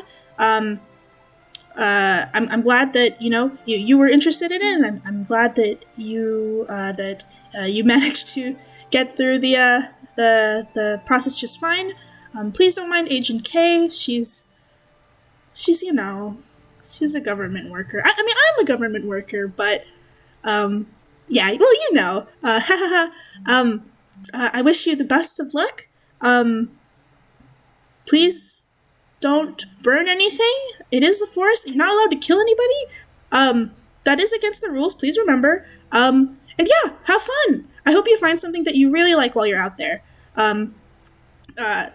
Okay, I have to go. I think my experiment has started smoking again. I have to go check on, and then it like cuts off in the middle. And at the bottom, it says like from the offices of Wizard C.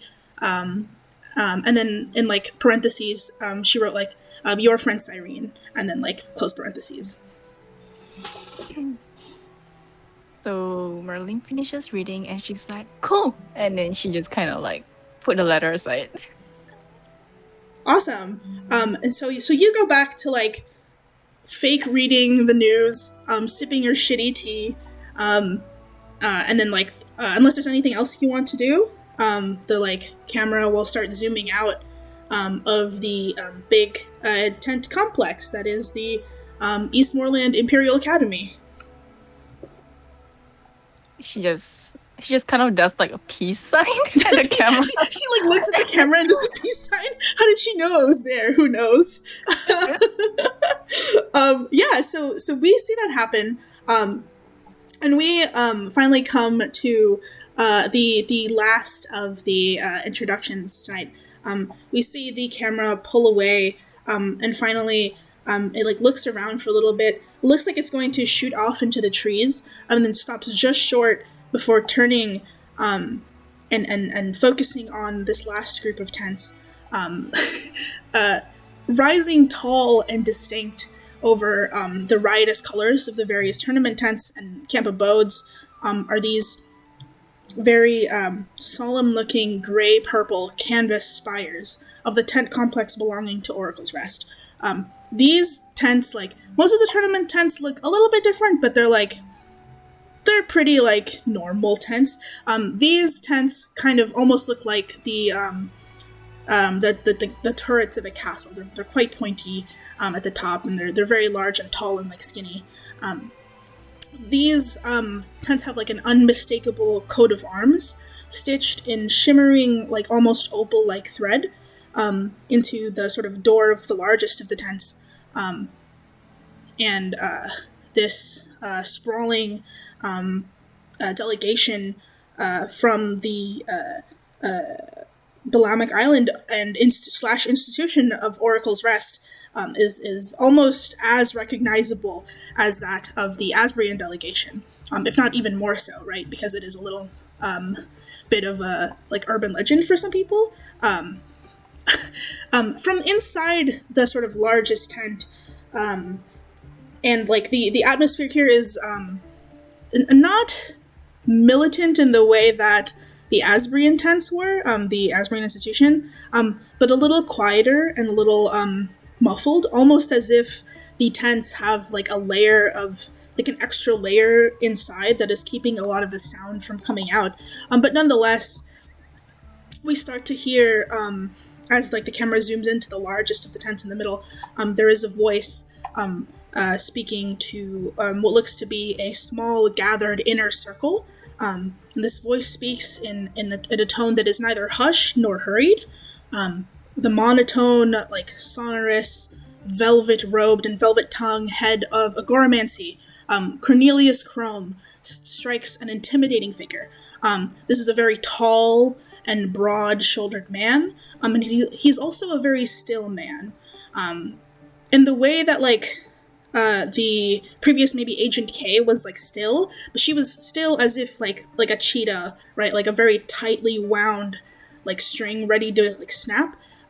Cornelius Chrome is still in the way that, like, a pond that has been undisturbed for years is still. And you see this tall, robed, gray robed man, so to speak. It has been quite some time since we were last destined to send one of our own to the offering. It stands better yet that it is one of the best amongst our kind. And he gestures very slowly as if like a statue were moving. One large hand over to an individual on sort of the opposite side of the inner circle. Eleanor Bird, what tidings do you have of the outcome of this venture? Surely your gift has manifested here at the premier play act of godhood. And you can sort of tell Eleanor and also everybody else in the inner circle, they kind of give each other a look, capital L, and then they look at you and then quickly look away. This last sentence is sort of, it's not said in the kindest way. It's a little bit of a hint of a sneer when he says it, but it's hard to tell because he's a big stoic guy. Eleanor, you can answer as you see fit. Cool. Yeah, I'll start with the description. So, everyone, you see a human woman who's pretty tall and skinny, actually quite lanky. She's wearing dark blues, purples, and kind of dirty golds, kind of brassy. She has purple hair in a very messy bun, and you actually see that the front of her hair, kind of where the bangs would be, totally grayed out. She looks like she's no older than 30, but she's already super graying. The skin on her face is she's got premature wrinkles. She has an under eye bags that are really bad, which are hidden behind rounded glasses. She looks very stressed out. She looks very tired and anxious. She has a book in one arm and a purple and yellow orb in another that has glowing lights teetering around it, almost resembling fireflies. Definitely sleep deprivation. She looks up at Cornelius Chrome and looks around, seeing everybody's eyes on her, and she lifts up her orb and says, "The tidings would like to know," and then she drops it. Am I really supposed to be here? Is there is it possible that Candle was not being literal when he said that I should do this? Do I have to? Is there any wiggle room there? In the middle of is there any wiggle room there, and a very loud, which is I think amplified even more by the fact that this is a very quiet room. Cornelius Chrome takes his large steel staff and strikes it down to the ground and says, "Enough, Eleanor.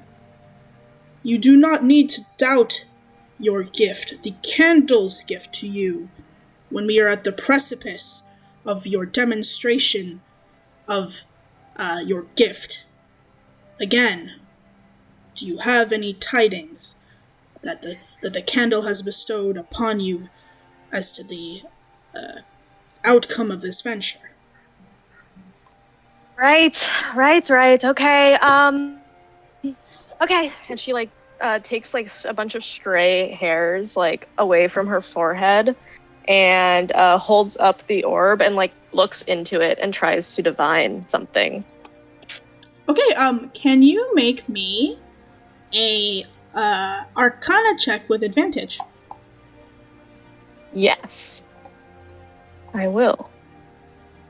See. Oh, I can't roll on my D&D Beyond. All right, I'll roll with my Google.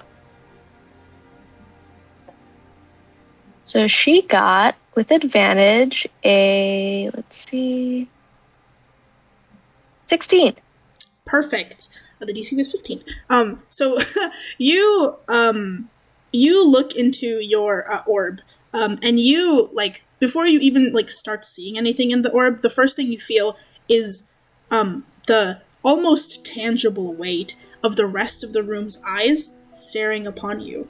And like Eleanor, I have a feeling you don't like this weight on you, but at the same time, by this point, it is almost familiar. The weight, and it probably has been ever since you became known. It became known that you were an oracle, and so like with this unwanted familiar weight, sort of like a heavy boa perched on your shoulders as you lean hunched into your ball for some reprieve. The mists inside the orb start to move, and for the first 30 seconds, you see nothing. The mists are just moving. Cornelius, you hear him. Sort of like clear his throat, but he says nothing. And then another 45 seconds passes, and the swirls still move. They have not slowed down. You do not see the very telltale flicker of like a candle being struck in the darkness that you usually do whenever something is actually showing in your orb. And you sort of like can sense like some motion in like your peripheral vision of some of the other how we would say like oracles, quote unquote oracles, students of Oracle's Rest, like sort of shift and like look at each other. And you can like see out of the corner of your eye this like pink-haired furbolg that you're quite familiar with. Maybe they're one of your fellow students here.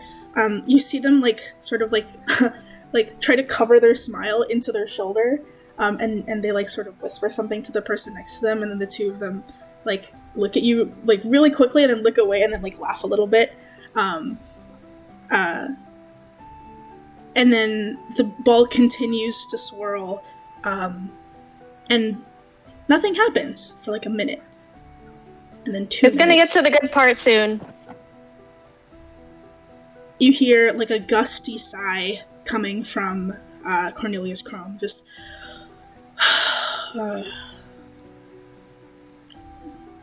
right.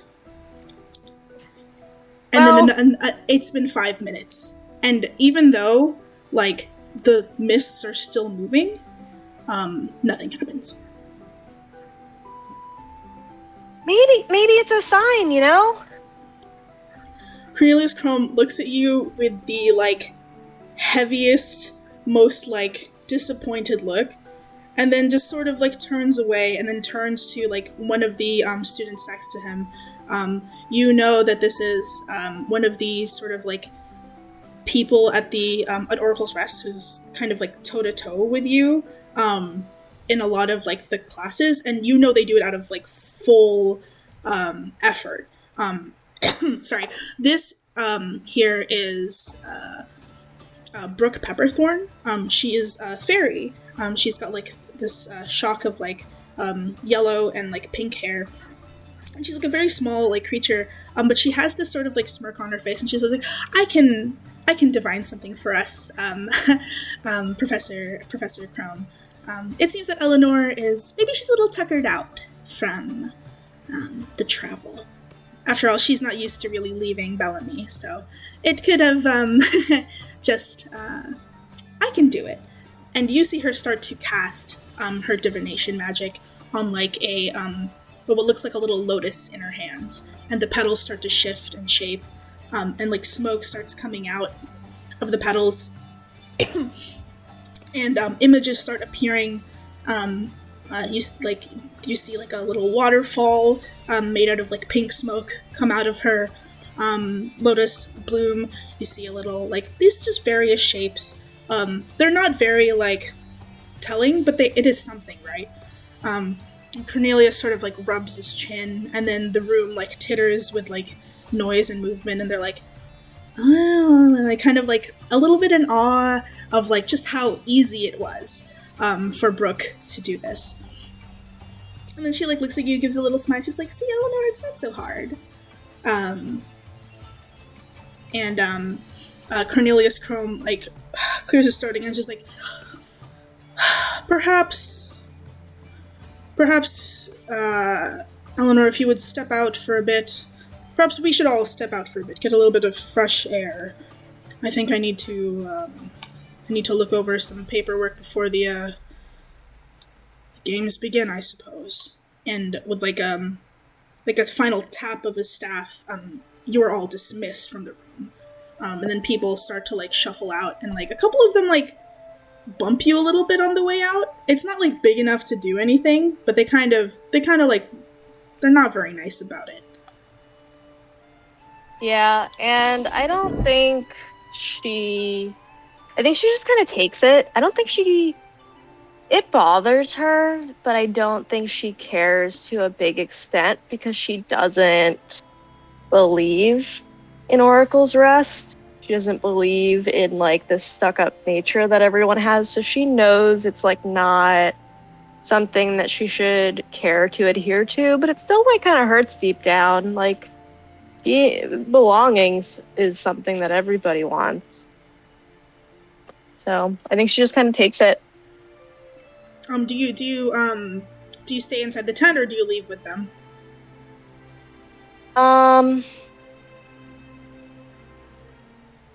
I will linger behind. You linger behind. See. Yeah, I want to kind of try to talk to Cornelius. Okay, yeah. So you wait until they all shuffle out, and then Cornelius is already at his desk and is like shuffling through, and I don't even think he notices that you're still there, and then he looks up, and he sees you. He's like, Eleanor, thought we told you to get a breather outside. Sir, how can Candle be so direct with me in one sense and then in another just completely let me flub that in front of everybody? You see him sort of like pinch his like nose bridge, and he like leans against like the arm that's doing it, and he says, we have been over this before, have we not? The candle's light illuminates what needs to be illuminated, when it needs to be illuminated. Though it is unfortunate that your gift is not one that you control, that is why we are working towards it, is it not? Well, if they give us the information when we need it, then why did you ask Brooke to give us the information? Because clearly Candle said it wasn't ready, right? The candle works in mysterious ways. It deemed that it was Brooke's time to show the information that Brooke was meant to know. And then she kind of mutters, or maybe she just gets better grades and is paying more money, so you let her do it. Never mind. Okay. Eleanor, I think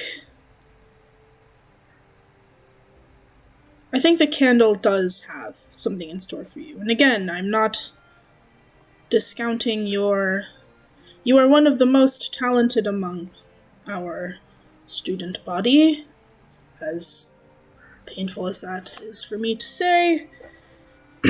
But you do not cherish your gift in a way that lets it flourish. And for that, the candle may show its displeasure in one way or another. Well, it's really great to be talented when you have all this anxiety. But on the other hand, you have a lot of anxiety. Yes. So Have you tried not being anxious? Maybe drinking some water. I heard that helps. Everybody tells me to drink chamomile, but then I just get anxious about the chamomile. It doesn't work. Oh, I know why. You see him reach into this big travel apothecary case. He pulls out chamomile. But he also pulls out 2 sprigs of lavender, and he ties the lavender around the chamomile sack, and it's just puts it in a little bag for you and hands it to you. Just It is because they have not been pairing it with lavender. This will help. Her dejected, having tried lavender a bunch of times. It's like, oh, right, lavender.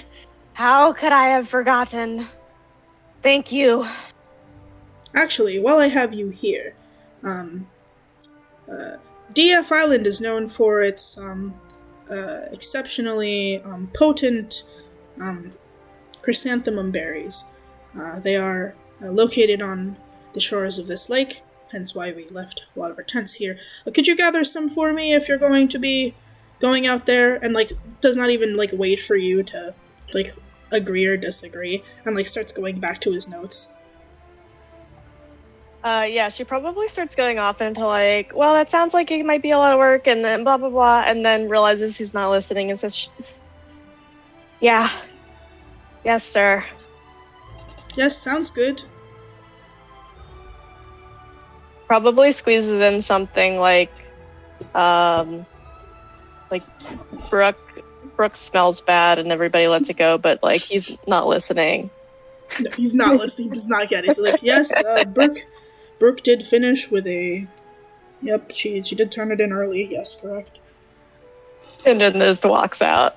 What did he say that she should grab? One more time.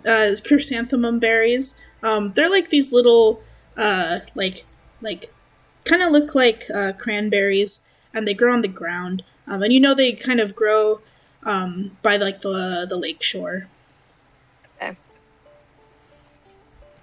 I guess I'll go get that because I have nothing better to do. I compete in the laurels that everybody wants me to do. So you kind of like make your way to the shore. A lot of the like other students, they're not like near the lake at all, and they kind of like look at you, just like, what is she doing near the water? Ooh, girl, washing herself off, stinky. And like chuckle to themselves as you like make your way to like the lake shore, like muttering under your breath. And yeah, like if you, it doesn't. I'm not even gonna ask you to do like a perception check or roll. They're just like everywhere, like under rocks, and like they're very like bright and shiny. You can go pick them up. Yeah. I think I'm just going to like turn away from everybody who is like very much judging me, but I'm trying to fight the part of myself that's like, why should you care? Like they're not like you, they don't understand you, they think you could just turn off anxiety. They just kind of like fight that, like push it back, look away from them, and just start gathering berries and kind of looking into her reflection in the water, seeing how she has aged very drastically in the last year or so. I'll drop a comparison picture because I do have one. Oh, girl. Girl, please. So here's how she looks now, and how she looked before. Like literally a year ago, she looked like this. As soon as my internet wants to load. Her skin was like perfect, soft, beautiful. Her hair was long and shiny and not graying. She had like just a little bit of worry lines and tired lines.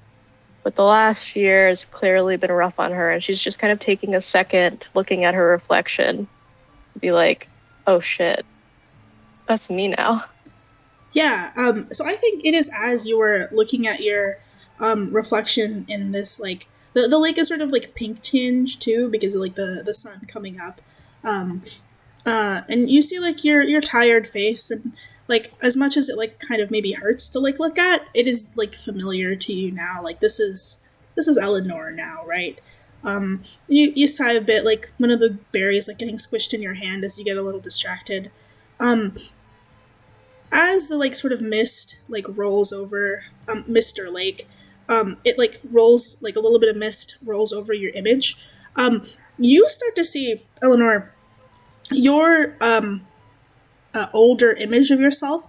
It like for a few moments reverts back to the younger Eleanor, and you can't tell if this is like like you projecting that this is what like what you wish you looked like, or if it's just like a trick of the imagination. But then you start to see the same like telltale swirls of your crystal ball reflected in the lake, and then the image of like younger Eleanor in the lake starts to swirl along with it, sort of distorting, and then is dispersed, and you now see what looks to be like a smooth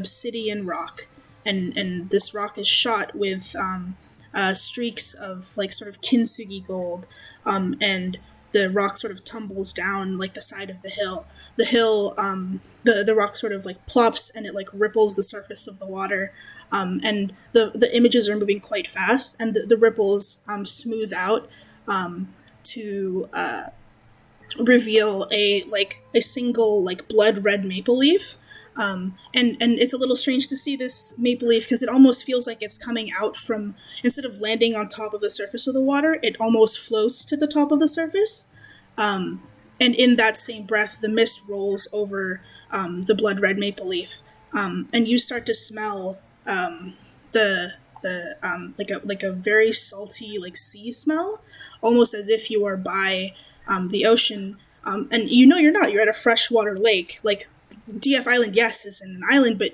you're far enough inland that you shouldn't. You did not smell this before.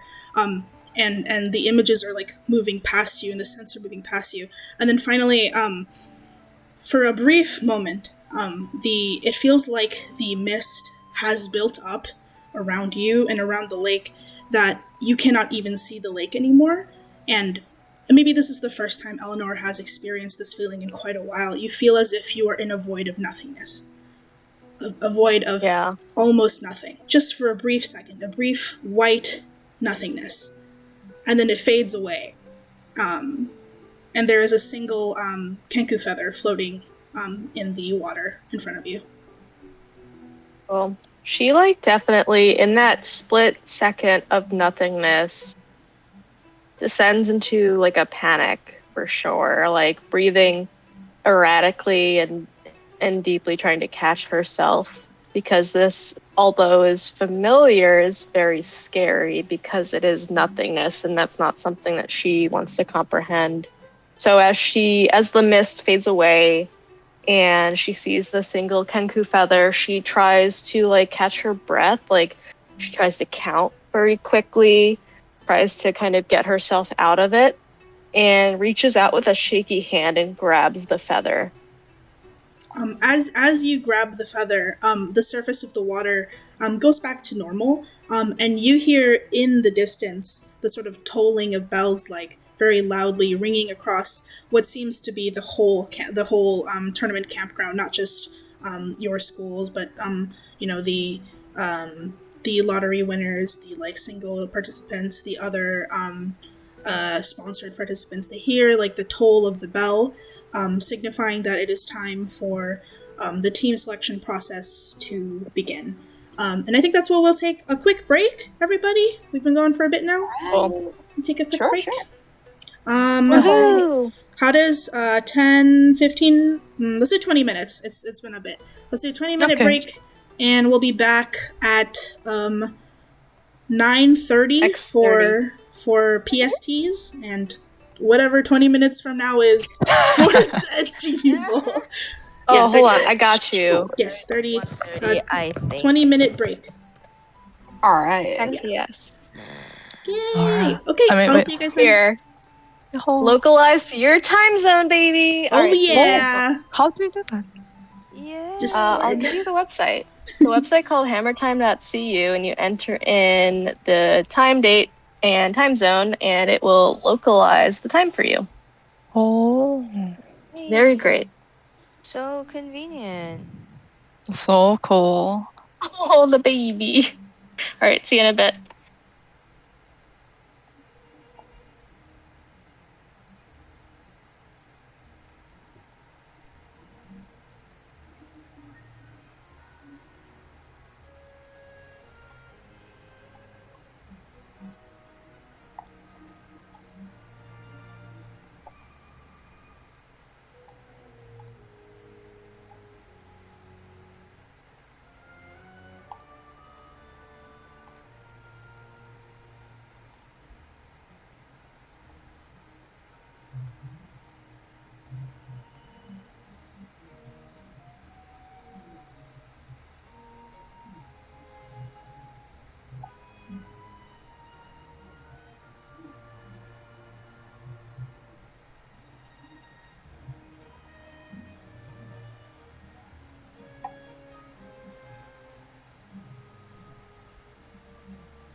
I'm here. Sorry. It's okay, Norian isn't back yet, so.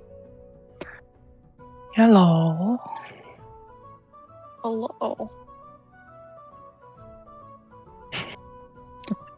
I love that frog. I know, it's so good. Oh my god. What the fuck? Okay, I'm back. Whoa, nice frog. What the fuck? How did it do How that? to do that? Whoa. Whoa. Gator. Nice That kickflip. frog is more talented than me. More athletic. Well, that frog is a pro skater, so. Is that Tony Hawk? Wow. I like Tanya Frog. Tony Frog. I love all those posts that Tony Hawk makes about how people are like, hey, you kind of look like Tony Hawk. And he's just like, yeah. Oh Yeah. my god, I love those Tony Hawk things. Like he'll be at the airport, anywhere, elevator, and people will be like, "Hi, you kind of look like Tony Hawk," and he'll be like, "Yeah, I get that a lot." Sometimes it pays And to then look like a generic man. And then there was that tweet about like, oh, when the race war starts and then you have to kill Tony Hawk, and it's like, it's the guy holding the gun, and Amazing. he's like, I appreciate the hesitation though. Oh, Tony Hawk, no. Let me find it. Oh god, here. I need to see that post. I'll show you. Here. I gotta stop trying to share things by uploading it. My internet sucks. Here it is. Yeah. Oh my God. Bless you, Tony Hawk, for answering that. Yeah. There's the actual tweet, although the original was deleted. I appreciate the hesitation, though. Love you, Tony. You're freaking crazy. That's that feeling where you're not sure it's him, right? Mm-hmm. Oh, it's him. No, it's him, right? No, I mean like the guy that's attempting to kill him. Yeah. It's like, is that Tony Hawk? Kind of looks like him.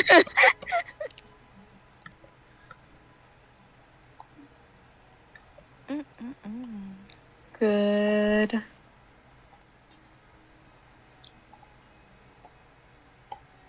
Yay. I think we're waiting for Nair to come back. That would be good. How's everyone's break? Good. Literally, as soon as I took off my headset, my partner came in with a full bowl of food. Perfect timing. Nice one. Oh, good. Was it Thanksgiving leftovers?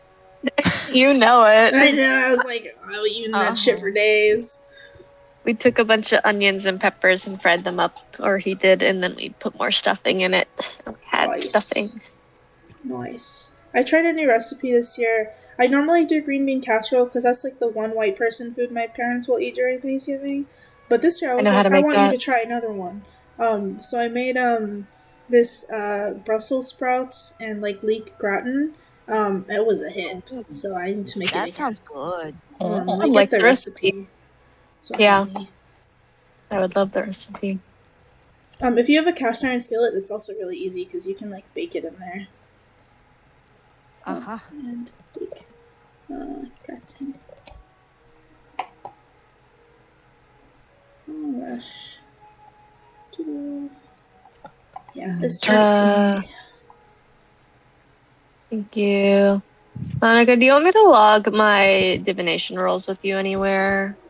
Yeah, just put it in your character channel for now, and then like with the date would be great. Cool. Well, the date is the timestamp. Oh yeah, timestamp, perfect. Wow. Technology. Nice. Technology. Oh, decidedly interesting rolls. Right? Cool. I love that feature of Divination Wizard. It's so cool. Me too. I rolled it after Brooke did her thing. Mm-hmm. Otherwise, I really regret. Like, I should have like given her one of the rolls. Given her a shit one, yeah. Yeah, she rolled like really well. Damn it. That's okay. It's good for the plot. Mm-hmm. I was not rooting for like a certain order for this to work out, but I had already written that part out with like Eleanor, and I was like, it would be so good if like Eleanor went first or last, and it happened.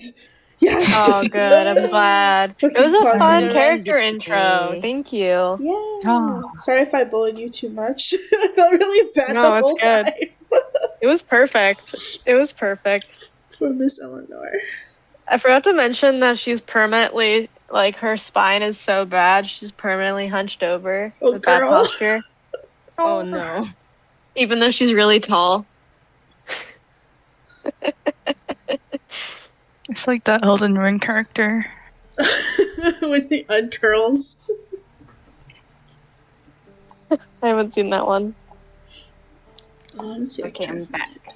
Welcome back. Welcome back. Welcome back. Hello, hello. Okay, everybody settled in. We ready to go? I'm in. Yay. Mm. Let me open my thing.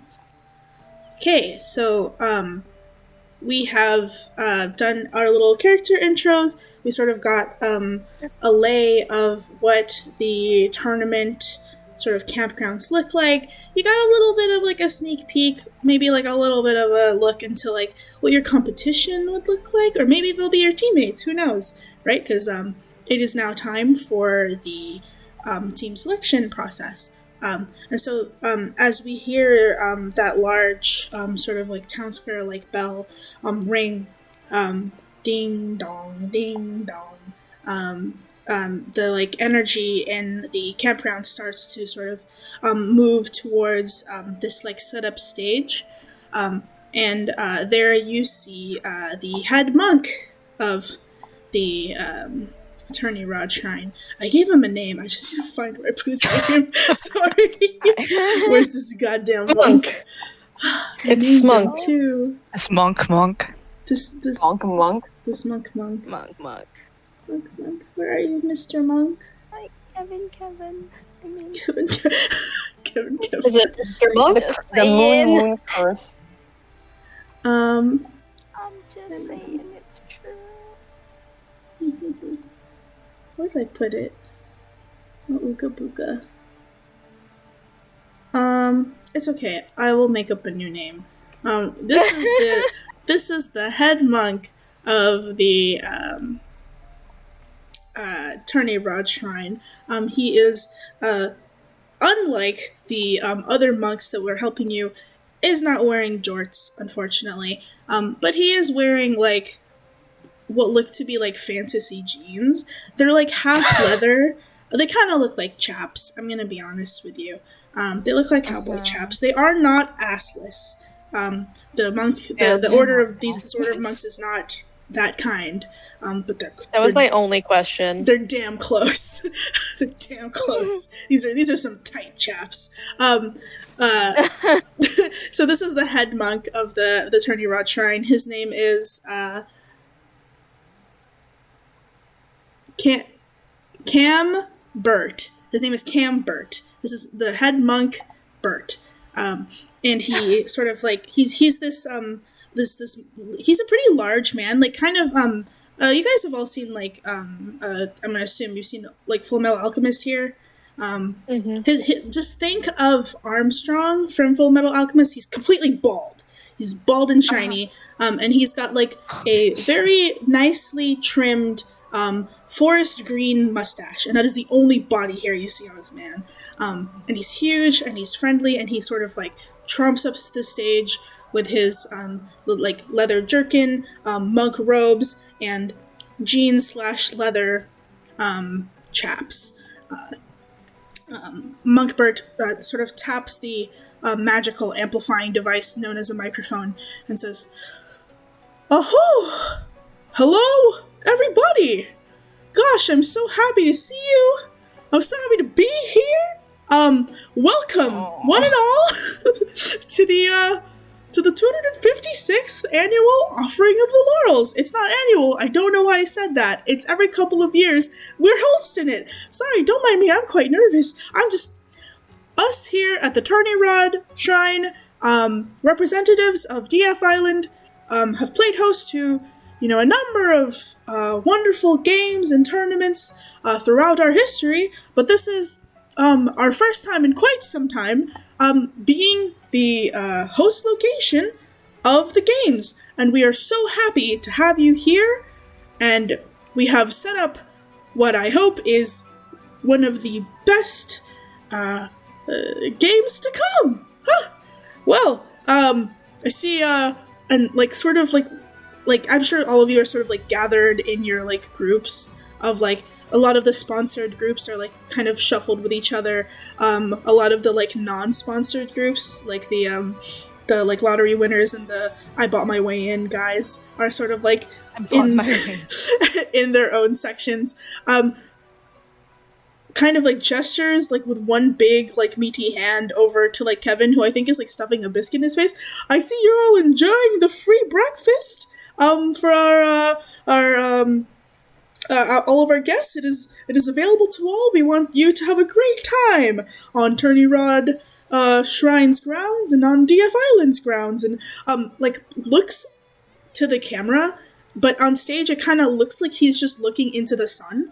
And it's just like, and to you at home, tuning in for the games, we have some special we have some special team views this year, so you'll be able to, with our new I can't even say the name, Arcano magical technology, we have been able to have specialized views that you can tune in to your favorite teams at home.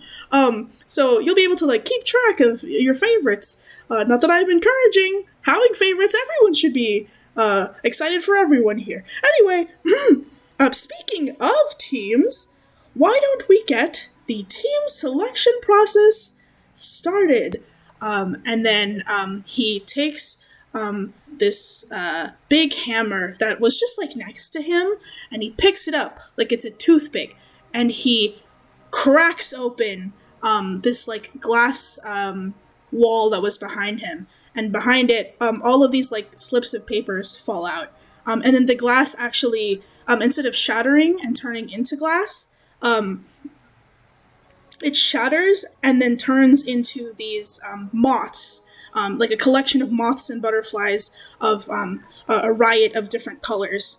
And then these like shards of glass turned into moths and butterflies.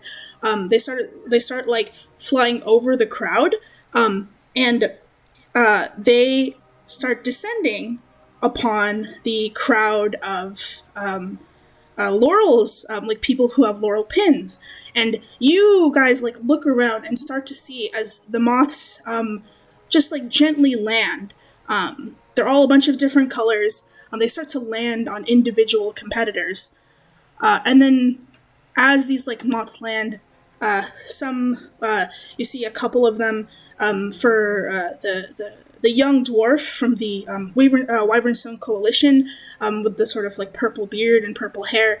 You see this brown like very normal looking moth. Like I don't know what moth species are. I should have looked that up first. This brown moth sort of like lands right in his beard, and it sort of like hovers there, and he like looks upon it in delight.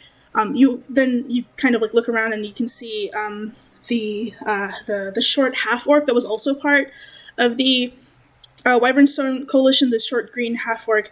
You see like this pretty little monarch butterfly. It just lands very gently on his shoulder, and his like sort of very serious, sort of like a little bit like morose face, kind of like just like the corners of his mouth like start to like creep up in a little smile, a little secret smile. The butterflies and the moths like start like weaving, like bobbing in and out amongst the competitors. There is like a very nice like it's a little bit of a homely looking butterfly. You know, in Animal Crossing, like the yellow butterfly that's literally everywhere. Yeah. It's like the most common butterfly in the world, very plain looking, and it lands smack in the middle of the air genasi you and Ato's forehead. And she like kind of looks up cross-eyed at it, and she's like, "Oh, all right." the butterflies and the moths like weaving through the rest of the crowd, you see one of the centaurs actually. Um, her name is Lameline, or at least somebody would know because you guys did a little grift together. This like pretty purple tipped moth. Not many of you have seen it. It seems like it's of Fey origin. This purple tipped moth like weaves itself. It's almost the exact same shade as like some of the little flowers that were in the centaur's hair, and just kind of like nestles into one of the purple flowers there. The selection continues. Some people get this like robust red maroon moth. Some people get like a different sort of like a really large atlas moth, almost like as wide as wings. Actually, starts to like settle on some other people's backs. This peculiar like white, like almost all white moth flutters over to the pink-haired furbolg that was part of the Oracle's Rest's inner circle that was sort of like commenting on Eleanor during that whole fiasco. It lands on the tip of her staff, and she like gives it like a kind of like a self-assured smirk. And at the same time that that's happening, Brooke Pepperthorn sees a like a green emerald butterfly, almost the size of her. It's a very large butterfly. It like starts to flap in tandem with her own wings and hovers next to her. This process continues. The tiefling, you can see at the corner, like sort of, she was actually right next to the centaur. She gets a like a ruby red butterfly, just landing at like the hilt of her sword. And for each one of you, wherever you are scattered amongst the crowd, you see this this like I don't know what they're called. I forgot they're called. They're like the Empress Blue butterfly, sort of like gently drifts and then lands on your shoulder. And then you can like look around and people start like trying to figure out like, oh, who's my teammate? Because like this is very quite obviously the team selection process. There are 10 different colors of butterflies, and they have all landed on 5 different people. Yeah, what do you guys do? As the butterflies start fly out of the jar, Avani will look up, and then her hood that is slightly fur-lined will actually fall back. It's a dark green color actually, and when it falls back, and you see her gray hair more clearly in the light now. And when the butterfly lands on her shoulder, she will look around. Yes, and I think she's actually quite tall. She's like 190 centimeters, so she can probably have a fairly good view over people. Mhm.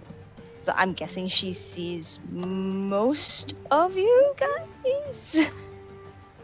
All right, like my PC don't know shit about butterflies, okay? So I'm just standing here with like this blue ass bug, looking at it and being like, "Are you supposed to talk?" The butterfly like looks at you and it like bobs up and down, kind of like it's doing a little dance. Aww. I look at it and I take it to be something interpretative. I think I'm looking around and I think like Sunmei is at this stage of her life where she's like, you know what? Like, if other people cluster up, whatever that's left must be the correct answer, right? You're just kind of like looking around. What about everybody else? Kevin's just gonna stay there, keep stuffing the face, and wait until the crowd kind of sorts itself out, and is planning to just join once the dust has settled. God, what if we're just sitting together, just like, I see that you're pretty hungry. Here, have some food. I took some from the breakfast table earlier. Kevin, make a dexterity check right now. Okay. Where is it? Kevin, as you turn to talk to Sunmei, someone bumps you from behind, and the biscuit in your hand falls to the floor. Oh no! First blood.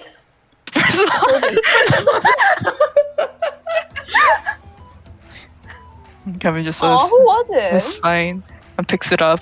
3-second roll. No, dude. Here, why don't you?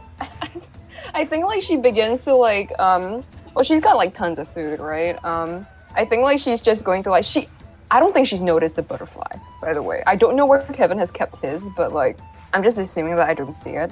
So I think my PC is just going to offer him some food and be yeah, we're just kind of waiting for some selections, and there's this poor dude who just dropped a biscuit. Kevin, your butterfly is actually crawled into your collar and has folded itself against your neck, and a lot of people actually can't see it. And do I know? Can I see it? Do I know what color my butterfly is? No. No. Well, okay. Make a perception check. Was Kevin paying attention when the butterflies were released? No. Okay, make a perception check with disadvantage. Roll So it I rolled again. twice, right? You roll again, yeah. Okay, Kevin knows what I think you saw the butterfly in the corner of your eye, and it crawled into your shirt, into your shirt collar. It's just got a bug in his collar now. It's he kind of knows the color, but it's just doesn't care to take it out. You know, Okay. you see the butterfly on Sonmei's shoulder, and you know that it's the same color as the one that crawled into your collar that you did nothing about. Despite the knowledge, Kevin just takes the food and thanks, you're really nice. Oh no, I just got tons of this from the breakfast table earlier. It will go bad in a day, so please feel free. I think I'm just kind of looking around and I don't know, what are the rest of y'all doing? Yeah, Merlin, Eleanor, what are you guys doing? So Marlene actually goes back to her tent and she's like, Goes girl. she's like, she goes back to her tent and she's like, she's looking for something, and she's actually grabbing a bunch of snacks and stuff before she decides to go out and find for people, because she knows that she knows that all the other people are gonna be running around looking for their group, and she's like, oh, I'll just wait until there's other people running around. We're just whatever's left must be the right answer. Yeah. How about you, Eleanor? Can you hear me? Yeah, Yes. you can. I think you were muted before. Yeah, I totally didn't realize I was. No. And then I kept apologizing for interrupting people. No. And telling them, yeah, you go. And then I realized they were going to go no matter what. I don't know. I think Eleanor doesn't want to believe that she's chosen still. So as the moths and butterflies are kind of finding their people, I think she's just going to be kind of avoidant. Maybe this is a good way to connect to she who has run to her tent, but she is definitely as casually as possible avoiding her butterfly. Maybe eventually it does land on the tip of her orb and makes contact with a firefly, but she is stretching out the denial for as long as she possibly can. Cool. Who do I see that has the butterfly? I think Avani, can you make a you can make an investigation or perception check, whichever you'd like. That is nearest, yeah. Yes. Sure, investigation, I guess. Oh wow, that was terrible. Okay. You You don't see anybody. Yeah, I think there's just a lot going on. There's a lot of like people bumping around. A lot of people from your the other two people from your sponsorship have like sort of like shuffled around.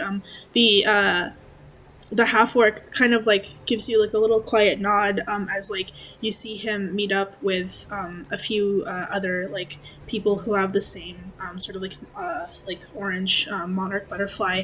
Uh, Kind of like of note, like I think you get distracted because his group has like someone that might be familiar to you. I'm not sure, but another one of the like maybe local faces that is around the sort of lower orchard like monster hunting troop, but this person is like from like the very far north, but you maybe have seen them like one or two times. It's this like white haired and like very pale Shatterkai that like has the same like monarch butterfly as that half orc.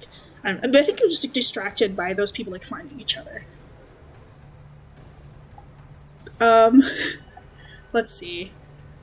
So I think if you guys, if everybody sort of just kind of sits around and like waits for all the other people to find each other, eventually like the like bells like will start to toll again, and like the rest of the competitors have almost all like coalesced into like their little groups, and people have started like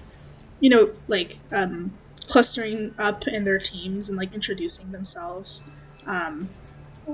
Eventually, Avani, your eyes kind of like cut through all the people that are grouping up to like a pair of like two randos just like sitting on a bench eating. Yeah, we're just like having a picnic in the corner, very unconcerned.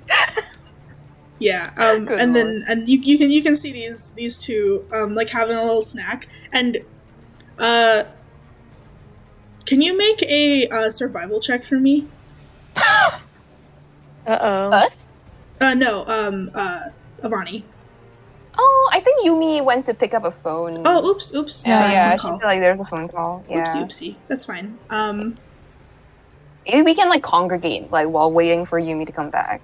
Yeah, I think. It's Rain, like Merlin is coming out of her tent with like food, right? You can join the picnic. We're just having a lovely time here. Merlin just goes to join the other people having food, and you're like, oh, me too. Yeah. I think Marlene will like go to where they are and be like, you know those late people that comes like with Starbucks on their hand. Uh-huh. I'm sorry, I'm Merlin, late for the 15 meeting. minutes late. Yeah, no worries. So Yeah, are that's all like- of us.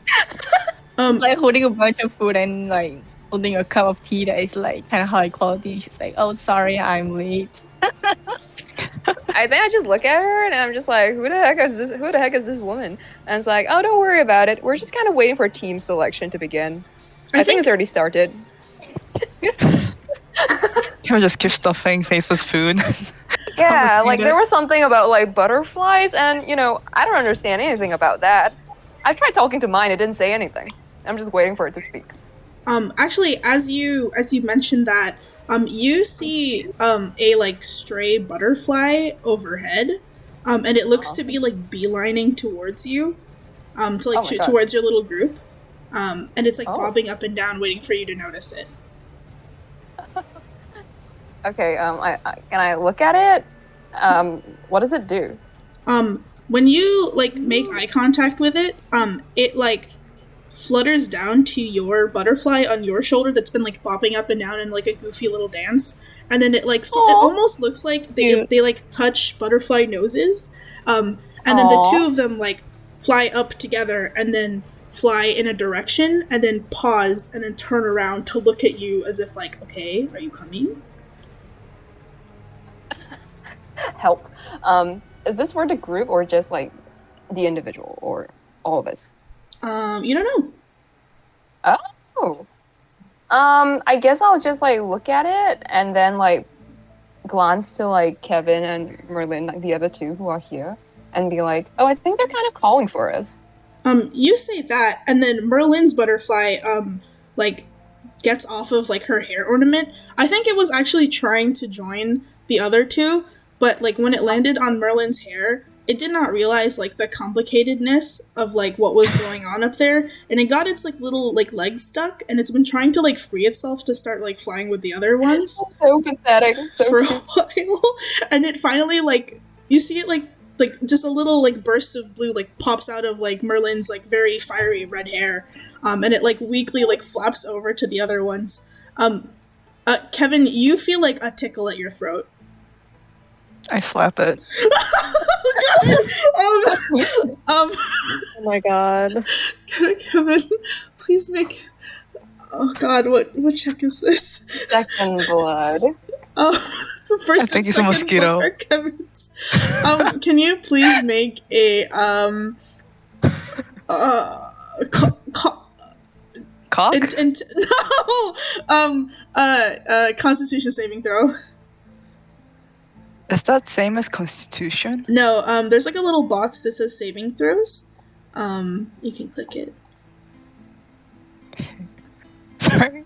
I just- It's like it's like a little box saving throws. It's like underneath. It's like to the top left. Oh, I see it. Yeah. Huh? Just What click was it? Constitution? Constitution, yes.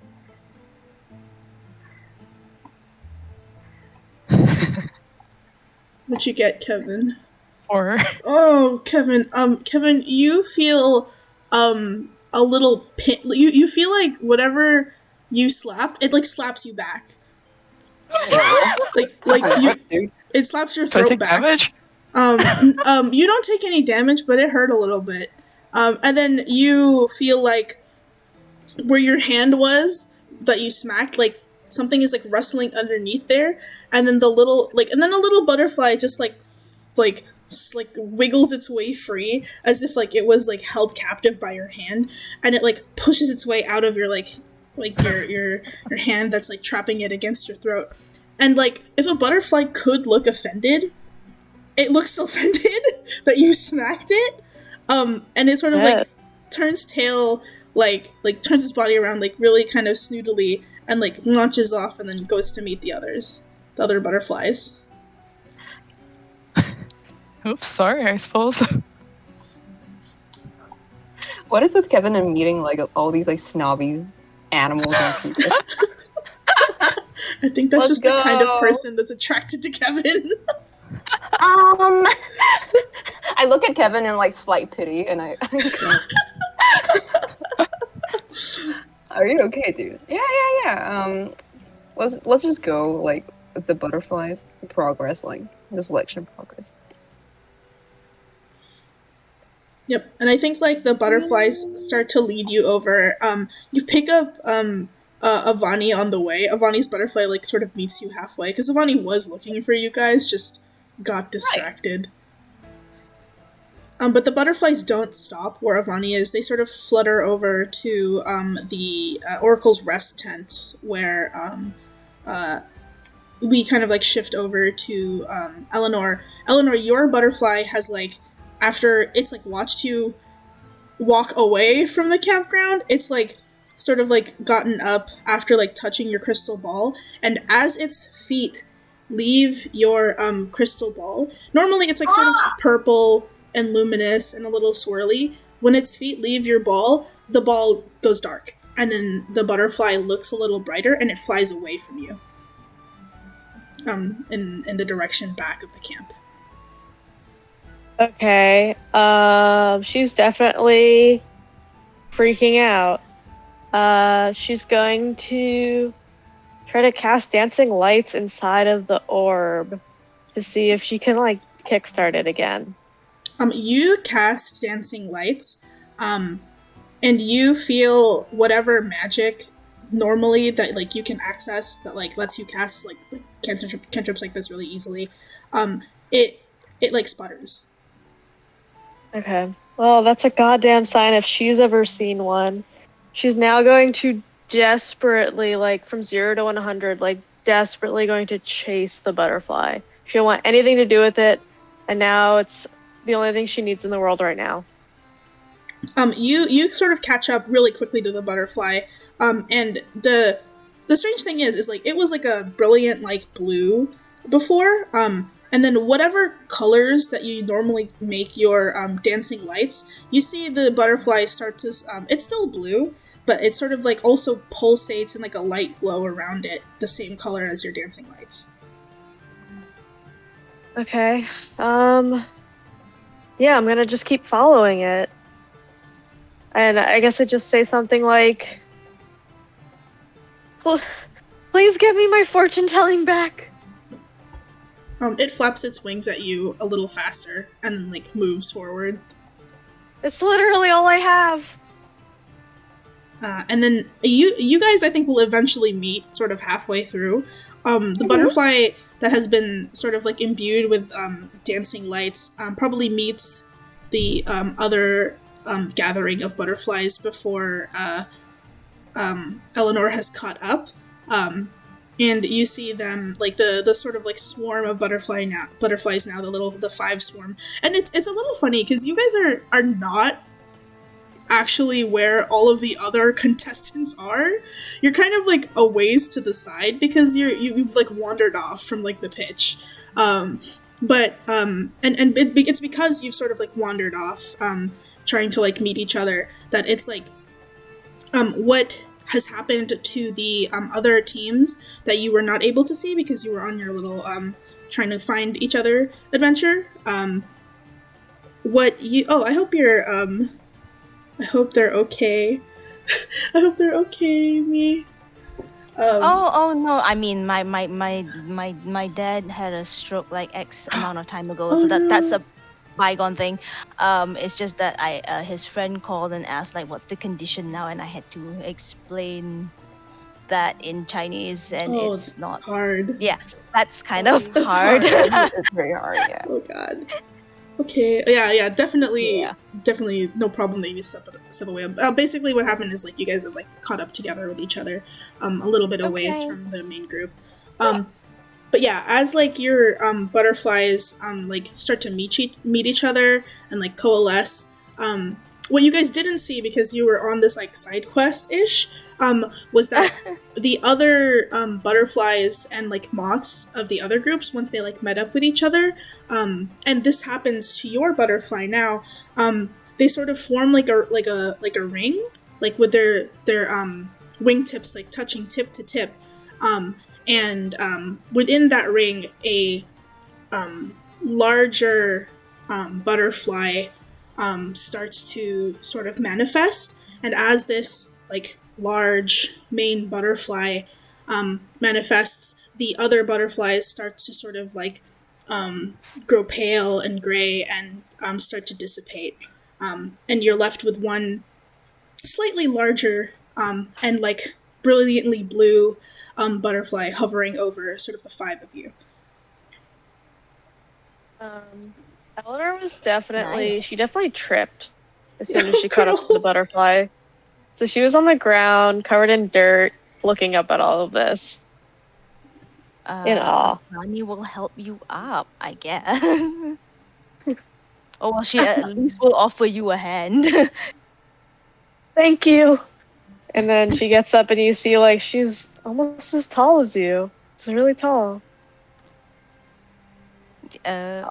You could. Well, she doesn't really display any reaction exactly, but she's like, oh, didn't realize how tall you were earlier. Yeah. Mm-hmm. So Thank you. She just blinks and nods.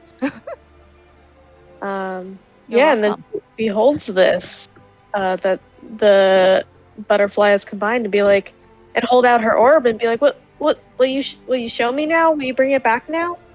Oh, your orb's fine now. Great. Back to normal. It's They're actually probably like, it's "Oh my got like a goodness." tint of blue actually. A tint of blue.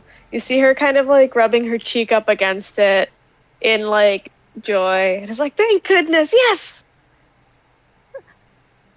It's so funny. So we're just looking at like Butterfly Prime in front of us. It's the enormous. alpha butterfly. Oh my god. Alpha butterfly. Yeah.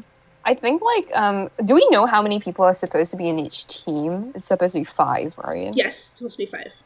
Ah. Okay. I think like Sunmei would look at like everybody else and be like, okay, so are you guys staff members or are you taking part in this thing too? I think we're all a team here, right? That seems to be what this butterfly is implying, but I don't know how to proceed from this. Obviously, this is my first time. Avani will look quizzically at you and go, staff members? I don't know. Hey, some of the staff members here look just like any of us. I point at Kevin, like this one. Yeah, I think that man's a staff member, but not me. I'm sorry, I'm not faithful enough to be a monk here. But I guess what will help is, introductions to show that I'm in fact not a staff member. But yeah, I having a guess I'll name to go the face would first. be nice. Yeah, hi, I'm Kevin. And yeah, I'm here. What do you do for Yeah. a living? What's your job? Like Kevin starts sweating a little. Are you unemployed by any chance? No, I'm a Self-employed. self-made businessman. Yeah, self-employed. That's the word. Oh, a bit of an indie businessman. So what's your selling point? What do you do? Got a name card? I run a wait, what is the word in English? Like a helping center. I take Call center? odd jobs. Yeah, things like that. Oh, like you work in hospitality. Okay. I guess that's one word for it. Sure. How about you, my fellow picnic friend? Oh yeah. Hey, I'm Sunmei. I'm from. She sighs. Miori Shoals. Yes, it's a resort town. We see types like I gesture broadly at like the ground. We see types like that day in day out. Yeah, I work at a camp. I look at like the rest, which is like the tree. I'm assuming that like Avani and perhaps Eleanor are our tallest. So I think like perhaps the most noticeable. I'll look at Avani, who is the tallest. And what about yourself? She will say, she will lift a hand in a sort of wave and say, Avani, ranger. I hunt bandits in Lower Orchard. I love how like it's basically just like my name is Avani. I kill. Yes, pretty much. That is literally what she does for a living. I love it. Like Sonmi will probably like snap like her fingers at her, just like I like that succinct. It's got a bit of a kick to it. You say. Then I turn to Eleanor, and the thing about the orb, what is it that you do? I'm Eleanor. I'm from Oracle's Rest. I see the future, or I would if this worked when I wanted it to, and holds up the orb. The butterfly turned it off, and that was really scary. I thought I would just have to go home because there's nothing else I can do other than be an oracle. I look at the butterfly. It can do that? Okay, that's a little freaky. The butterfly twirls a little. Oh, it's being cheeky now. I guess like last but not least, like I guess like Merlin, right? And it's like, so what does this one do? This one. So Marlin looks over at Somi and he's like, "Oh, I use magic, and oh, I think everyone should have a snack each." And then she kind of like hands everyone a snack. Like a little like goodie bag. Yeah. It's like one of those like children's like party like favors things. Like, it's got like Pocky, Hello Panda, the works. Yeah. So, And they're like, "Oh, these are like really lovely snacks I got from the academy. I don't know what they are, but they're really delicious, and I think they're very expensive too. So like, okay, that's great. Give me like 10 of those. It's expensive, right? I want them. oh Okay, yes, like- you love expensive things. I have this pen too." And then she takes out the gold pen. Oh my god! She Okay. got from the agent. Someone and is she's looking like, at it. It's like, That's crazy. And they just give you this? Where can I sign up to this academy? And basically she just gives Tommy the pen and she's like, oh, Right. here's the token of our friendship. And then Oh, that's very oh nice my of you. I God. pocket it immediately. And then yeah, she's like, I'm Merlin. I'm let's see. And then she's like counting with her hands and like, I'm 23 years old. What a you twist can, is okay, when you say that, Rain, can you make a deception check, and then whoever wants can make an insight check?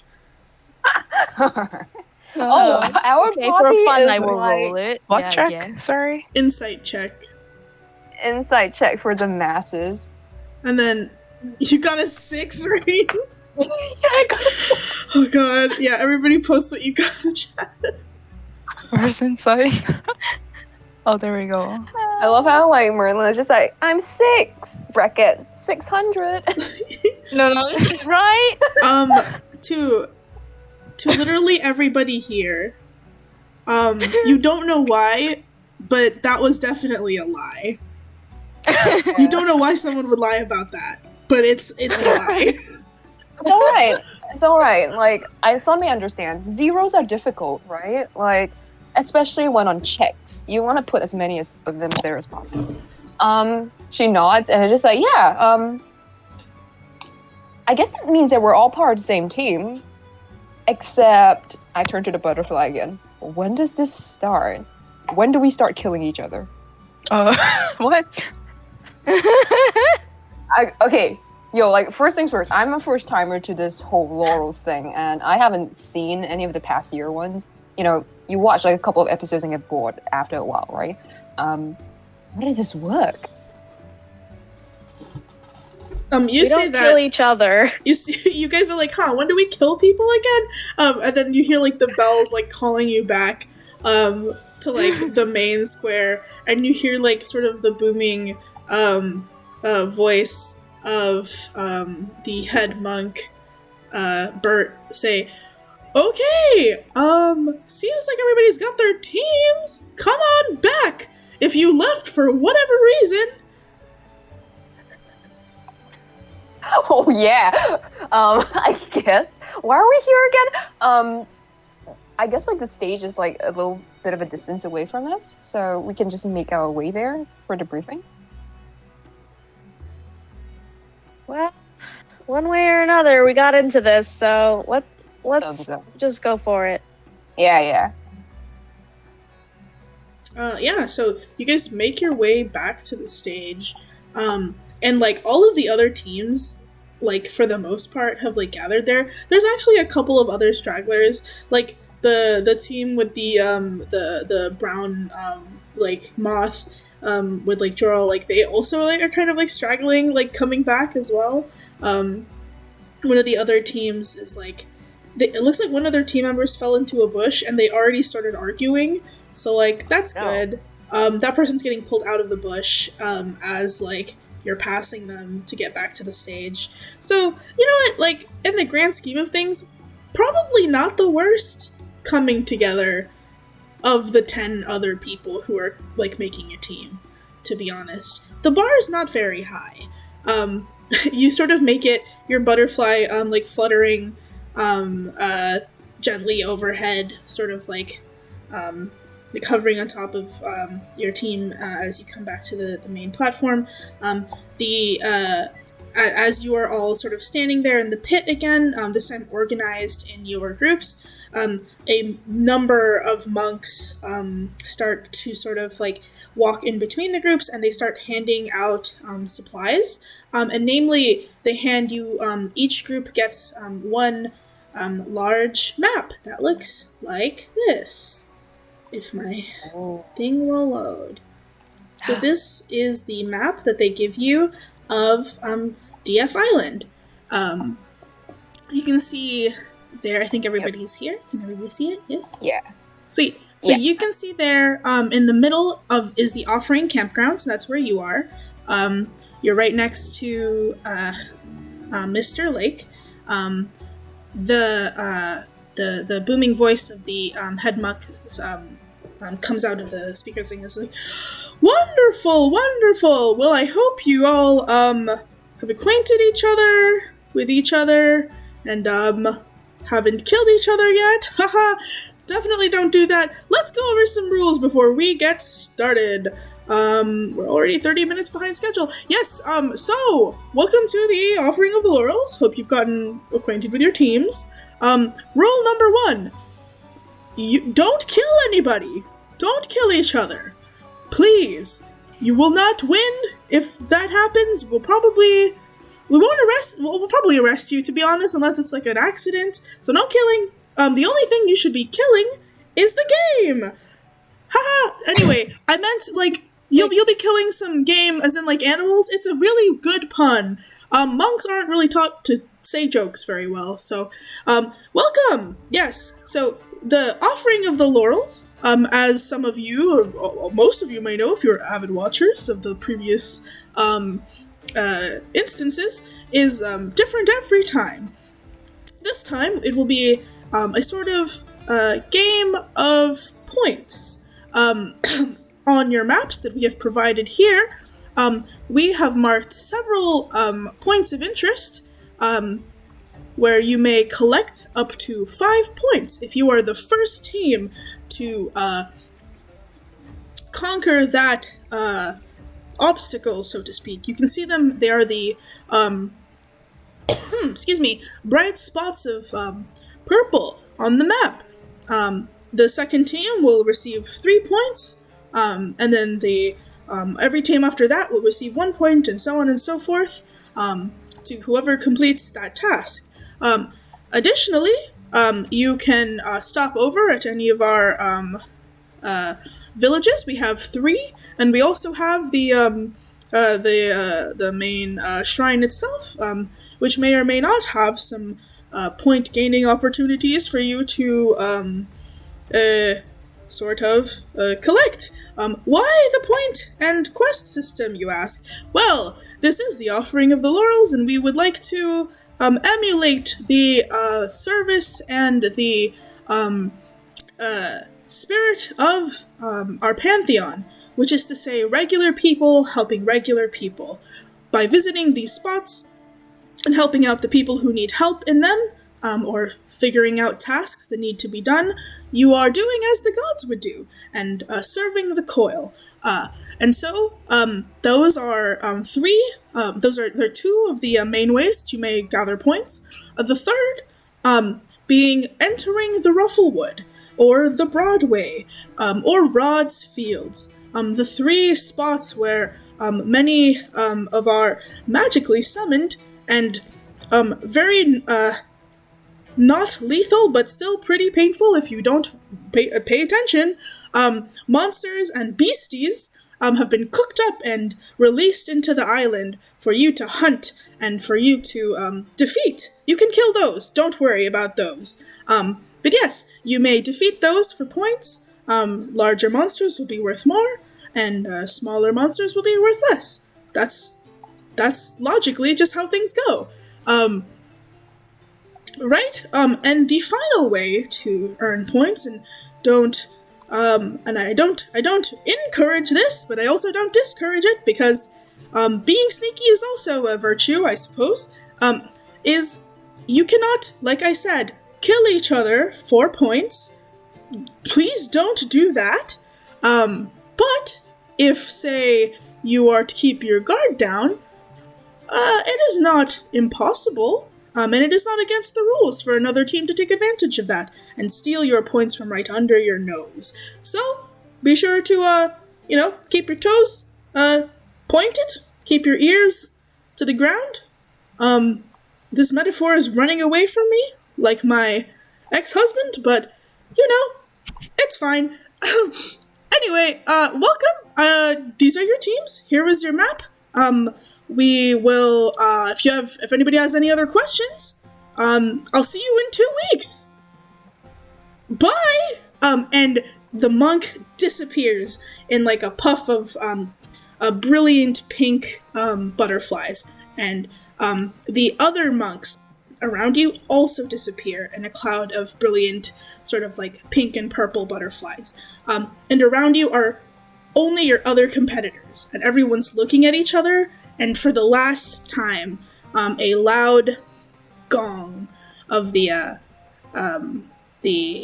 bell strikes. And now I don't feel so bad about being so unhinged.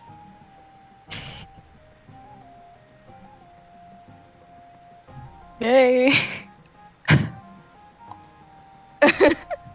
Well, this sucks. I thought we could kill things. I mean, I thought we could kill people, but now we can only kill like wild animals. Sunway is looking at Merlin in sympathy and being like, I thought this was when we were supposed to start killing each other. Hey, Yeah, I hey. thought it was supposed to be like that bad show called the Full Game. Survivor. Aww. Look, I don't watch much of the Laurels, so my impression of it was that there was a lot of killing, but nobody ever specified if it was animals or people. Technically, they're the same thing sometimes too. But I look at the map. So I mean, like, out of character. We're supposed to pick like a place to go, right? Yeah, so you guys have the map, and he said, there are like several ways to gain points. The like purple spots, like this purple circles that are sort of scattered throughout, those are like designated like sites. The first people to sort of conquer whatever is there, be it like a quest, be it like a puzzle, will get 5 points. The second team to get through it, because it gets reset, the second team to get through it gets 3, and then every team after that subsequently will get 1. So it's like kind of a bit of a strategy to see, like, will you go to the farthest ones like immediately, just to see if like, you know, maybe you can be the first one to get to them, or maybe you're gonna try your luck and go to the closest one fastest and see if you can get that one. Right. It's a bit of a decision. As that like bell tolls, you see all the other teams like look at each other, and then like suddenly like voices start to break out, and they're like, oh, no. It's like a really big hubbub as like teams are starting to like formulate what they're doing. One team immediately breaks off and starts running eastward into the Rufflewood. They start running into the woods. Like they're not even talking to you guys, they're booking it. If you guys want to take a perception check, you can maybe glean some information about what the other teams are doing. Sure. We can Natural one. certainly try. Yeah. Natural We're just one. out here e-sporting it. Esporting it. So some people are Do you wanna- min-maxing. Do we want a separate channel to share the dice rolls, or are we okay just sharing it in general? Yeah, I can make it in a separate channel. That's smart. You can put it in You IC can also general. Or what? you could set up Avray if you wanted to. Oh, we can set up Avray. That's also fine. I just wanted people to be able to roll from their sheet, but since it doesn't go into Discord. Okay. You can put it in IC general, like you're right. Yeah, put it in IC Yeah, general. I think Using, IC like, general might work. Yeah, we can put it in OOC there. for so That long, right? Yeah. Yeah. Yeah. But for now, 1, 5, 23, 6, sorry, and 12. And then what did you get, Avani? I think it's 13, so I'll just start rolling in Nice, 13. in IC general. yeah, I'll just start posting in IC general. Nice, since we just nice. talked about that. Okay, so Sunmei, Wait, did I like roll the wrong thing? No, that should be right. I don't know. okay. So Sunmei and Kevin and Avani, you see that team that like immediately books it into the forest. From that team, there's like a very like flashy looking tabaxi, and also a couple of other people that you can't really see very well, but like the tabaxi like stands out. They're like a tiger tabaxi, and you see them sort of like that flash of orange as like their sort of group like runs immediately to the eastern ruffled wood, just to like get started. Sunmei, you with the 23, you also see that group like runs into the forest, but you paying attention, you can see a different team made up of what looks to be a green-haired furbolg, like a red tiefling, and like a halfling on the red tiefling's shoulders.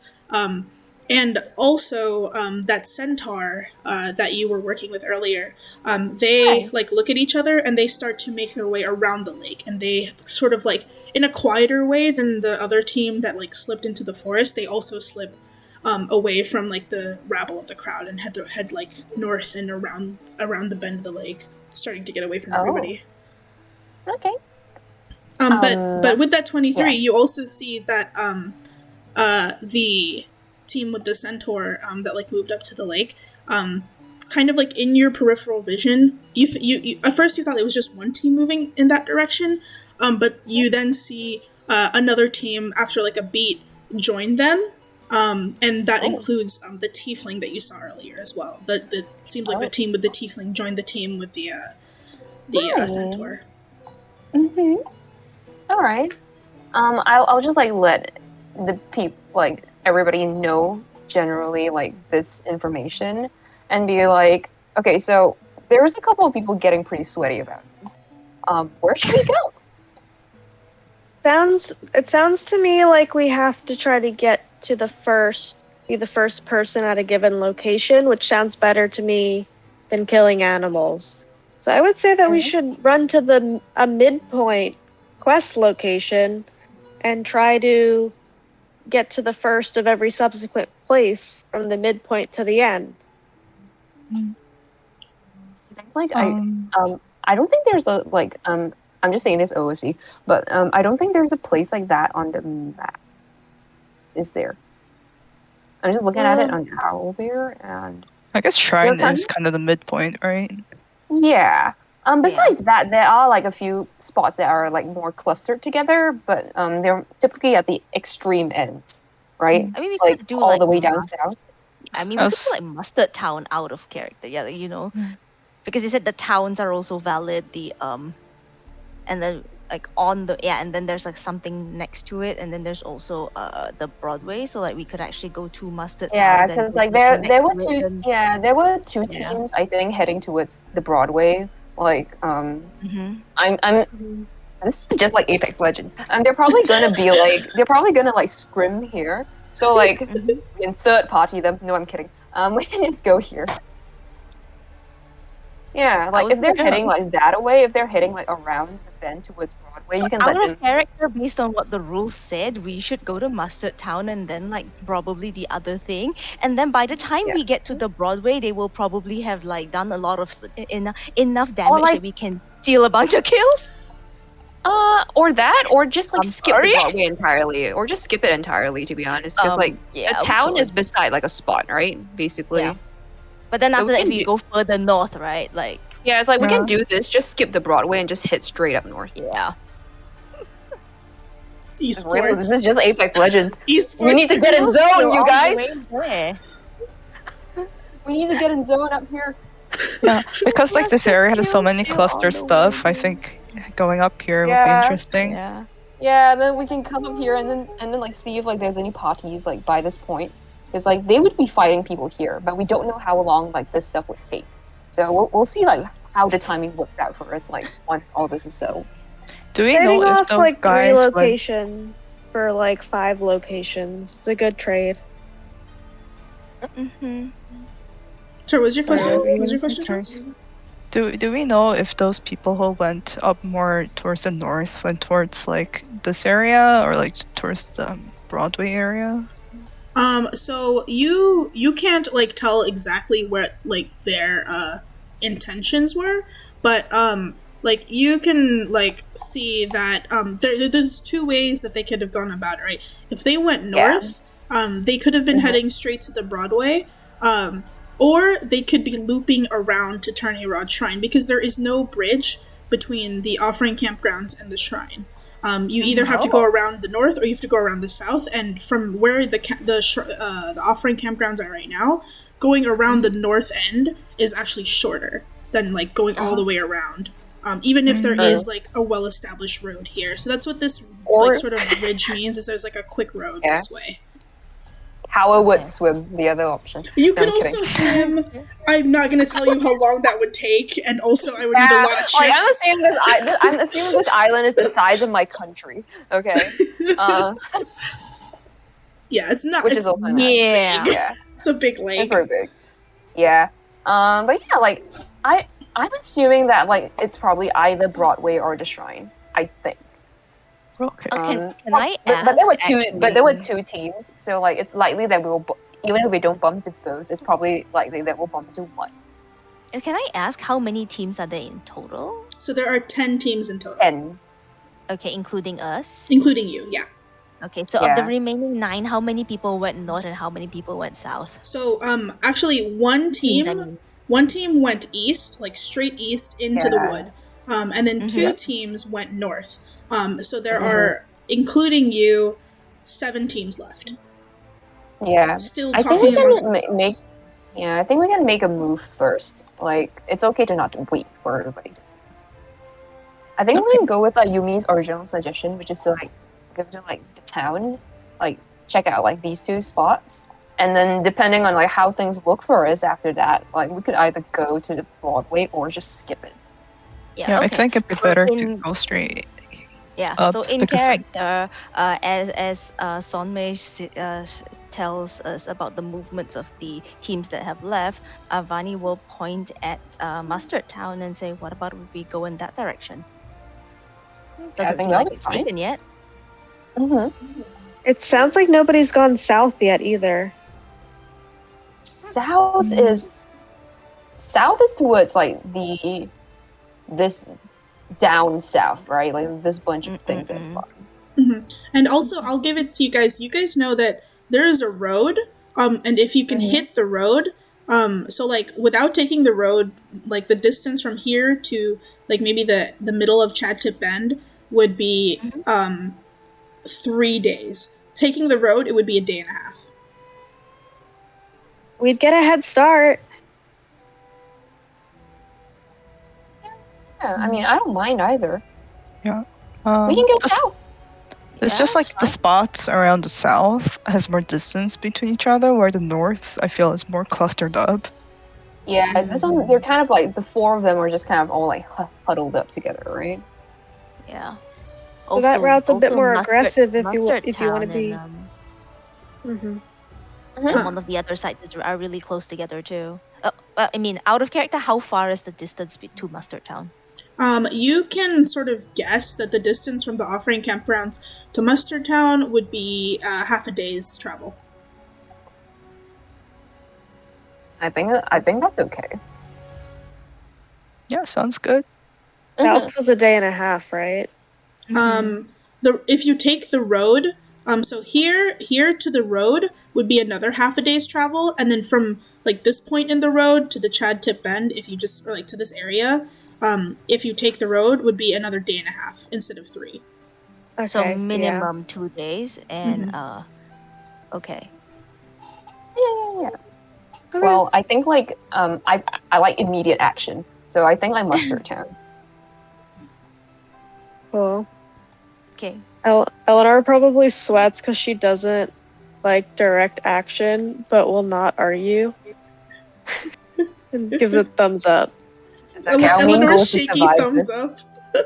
Yeah, like a Shaggy, and you've just offered him a Scooby snack. No. It'll be Except the fine. Scooby Just is have a day's friendship. travel. Mm-hmm. Yeah. As you guys are sort of like working that out, you see another team start making their way south, but sort of like southeast. And this team, let me roll real quick. This team does not contain anybody that you like recognize off the bat, but you do see what looks to be 2 humans with like a kenku between them, and then a furbolg and then a dwarf, and they're not like running, but they're like they packed up and they're sort of like making their way like sort of this direction. Getting ready for the road. I think that then in that case we can start making our way to Mustard Town, since I think we've decided on our route. Yeah. All right.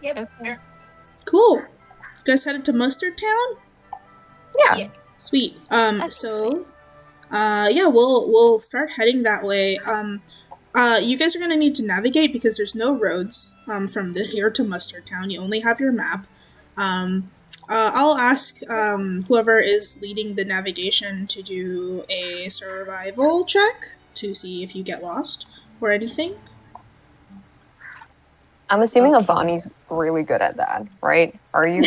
I should hope so. You look good at that. You're a ranger, right? That's kind of the point of a ranger, right?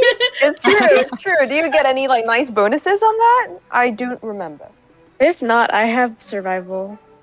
I Yeah. do have survival Me a too. skill, yes, and How many of us are out here like surviving? I think there's like at least a good like 50% of us. I think Which it's is a all good I thing. feel like All of us? Eleanor's primary characteristic.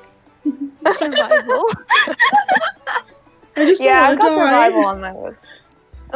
Is there any way that like I can assist to give like Yumi's character advantage? Yeah, or... you can assist. I will say for most situations, if you want to do the help action, it is almost an it's like a house rule for me. Like it's a basically automatic yes if you are proficient in the same help action in the same like category. I think that just makes sense.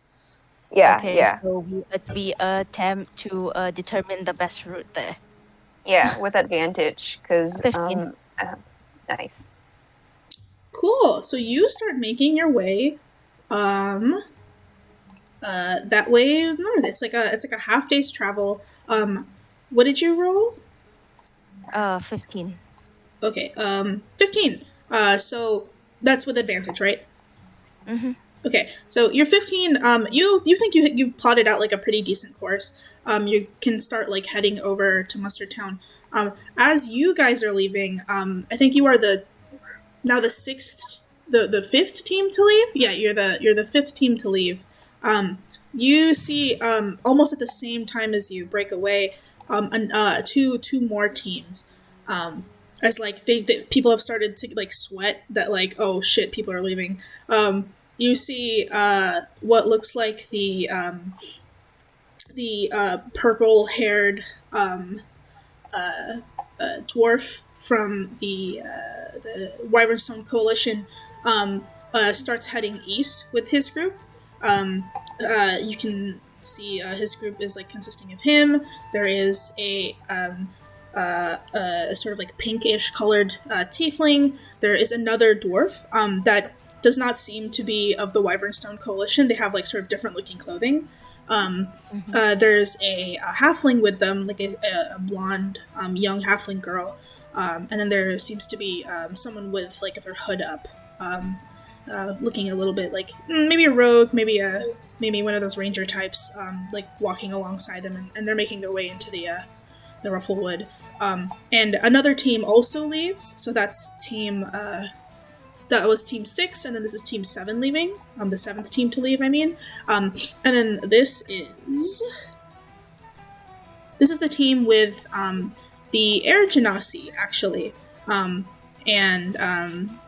You see her with her team. There seems to be like a gnome with them, a satyr, and then this blue scaled dragonborn, and then the fire genasi. And they seem to be making their way sort of this direction. So sort of like north with you, but at a different angle.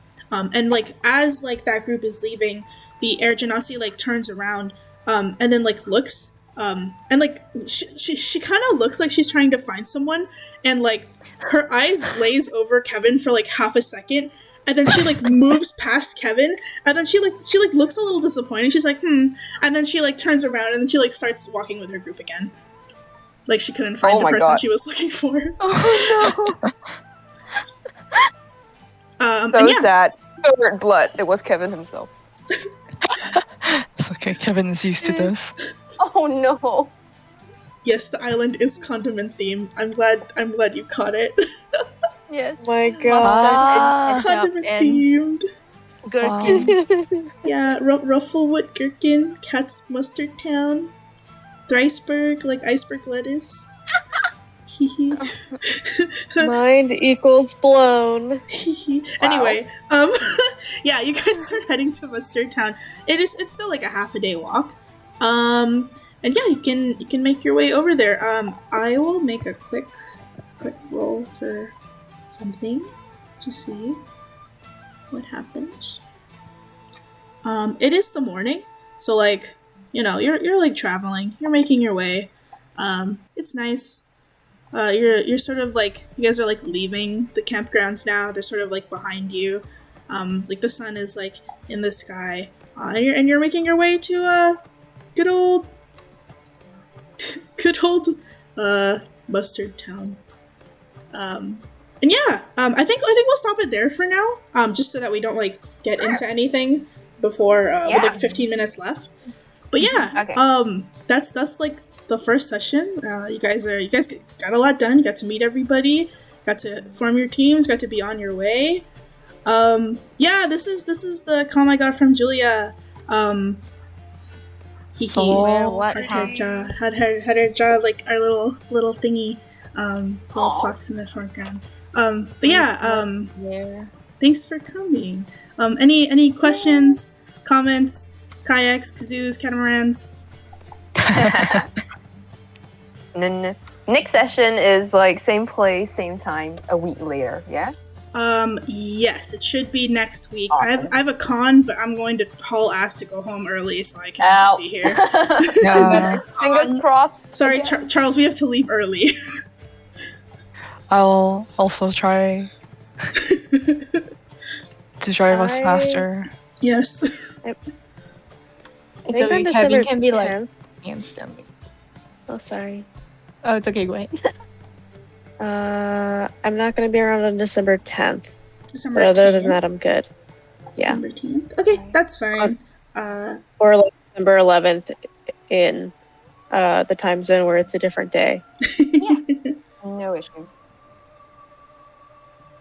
Okay. Cool. Well, I'll mark that. December 10th, yeah. Okay. We'll just say that like Eleanor went into like a deep chrysanthemum berry induced sleep during the whatever happened to the 10th. She just ate one too many of those she needed some chrysanthemum quiet berries to time. calm down. Yeah. There's some more trauma in the background. Girl.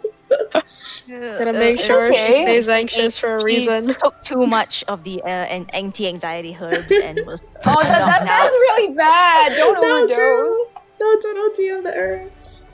It was awful. I don't know. Doesn't it work that way? Like because they calm you down so much that they put you to sleep and I then know, you I wake think up. that's what sedate you, happened. right? Oh, girl. Oh no. Just Because it just happens stop to me being with my anxious, allergy they stuff said. too.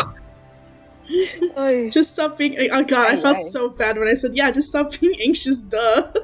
God. And this is her Show us doing the it others. and going too far in the other Like, direction. people do say that though. It's They that's do. the sad It's so part, right? That is bad. like what people say in real life. So shitty. It's horrible. Oh. Yeah, it was great. I love that whole scene where she just got shot on the whole time by I'm everybody so around her. Oh no! It's okay. You have It was friends such a now. good character intro. It's okay. We'll figure Thank you for things the out from here intros. on. You know? Yeah, I'm looking to make money. Let's go. Oh my god, I feel. Okay. It's like I feel like there's only one person here that's actually here for the reason people are actually supposed to be here. Yeah, it's Yeah. literally Avani's the only Please person remind here me. to like. Please huh? Wait. What on paper, right? Why do people join this again? Okay, to be I fair, I have an idea, but like, cause like there's multiple reasons, right? So I think like it's advertised like in varied ways in different parts of the land. yes, I'm I think assuming. I think some of the like it depends on like what circles you're in. If you're like in sort of the Yeah. upper like echelon, it is like a way Mhm. to like gain honor Right. and privilege. Right. If you are Yeah. sort of like seeing like if you live maybe in like the more common areas and like maybe more like middle like lower middle class areas, some of the posters kind of look like WWE posters. I'm not gonna lie. Yeah. It kind of looks like it's just like, come see the SmackDown of the decade. Come join and become a new god of your. It's like really audacious looking like materials. Like become filthy rich. Like so like all of the Yeah. the advertisements are sort of tailored to the environment that you're in. Yeah. Oh my god, Kevin's I the girl next see. door. Kevin is the girl group. He's just Huh? standing He there really is, like, right? oh. He really It's true. is. He's Yeah, like it's in the my middle in terms of height. I love Because we the got like, pose. yeah. I love man standing Kevin pose. Very posing. Oh, man Oh, posing. so funny. We look like the basketball team from like Kuroko. Like Yes. this is it, It's dude. true. Let's do. It's not wrong. So funny. This is hilarious. It is not Oh my God. wrong. In different political codes. Oh my goodness. Help. But yeah, His name is Kevin. I think that'll be it for this week. If you have like anything you want me to know, or like any like other comments, questions, you can let me know in your like character channels or DMs or whatever. So how we're gonna do recap, if that's cool with everybody. I can do it next week since I know it's like the first time. But like if people want to do it, like the rotation starting next week, usually it'll be like I'll like roll a d4 and that'll be the start of the rotation, and that person will recap. If that's cool, does that sound good to Alright. everybody? Yeah. Yeah. Okay. I'm gonna go. I've been playing D&D for like 11 hours. I'm gonna go lie down. Oh my Yeah. God. Rest. Understandable. Good Monica, you did great. Yay! No. Thank you so much. Yeah. Sorry, I was so nervous at the beginning. I'm still I'm still sweaty. Thanks for hard. coming, everybody. Yay! Happy coil! Yay! You're good. See you Yeah, next see y'all next week. week. Bye. Thanks for the session. See you. you Bye. guys. Bye.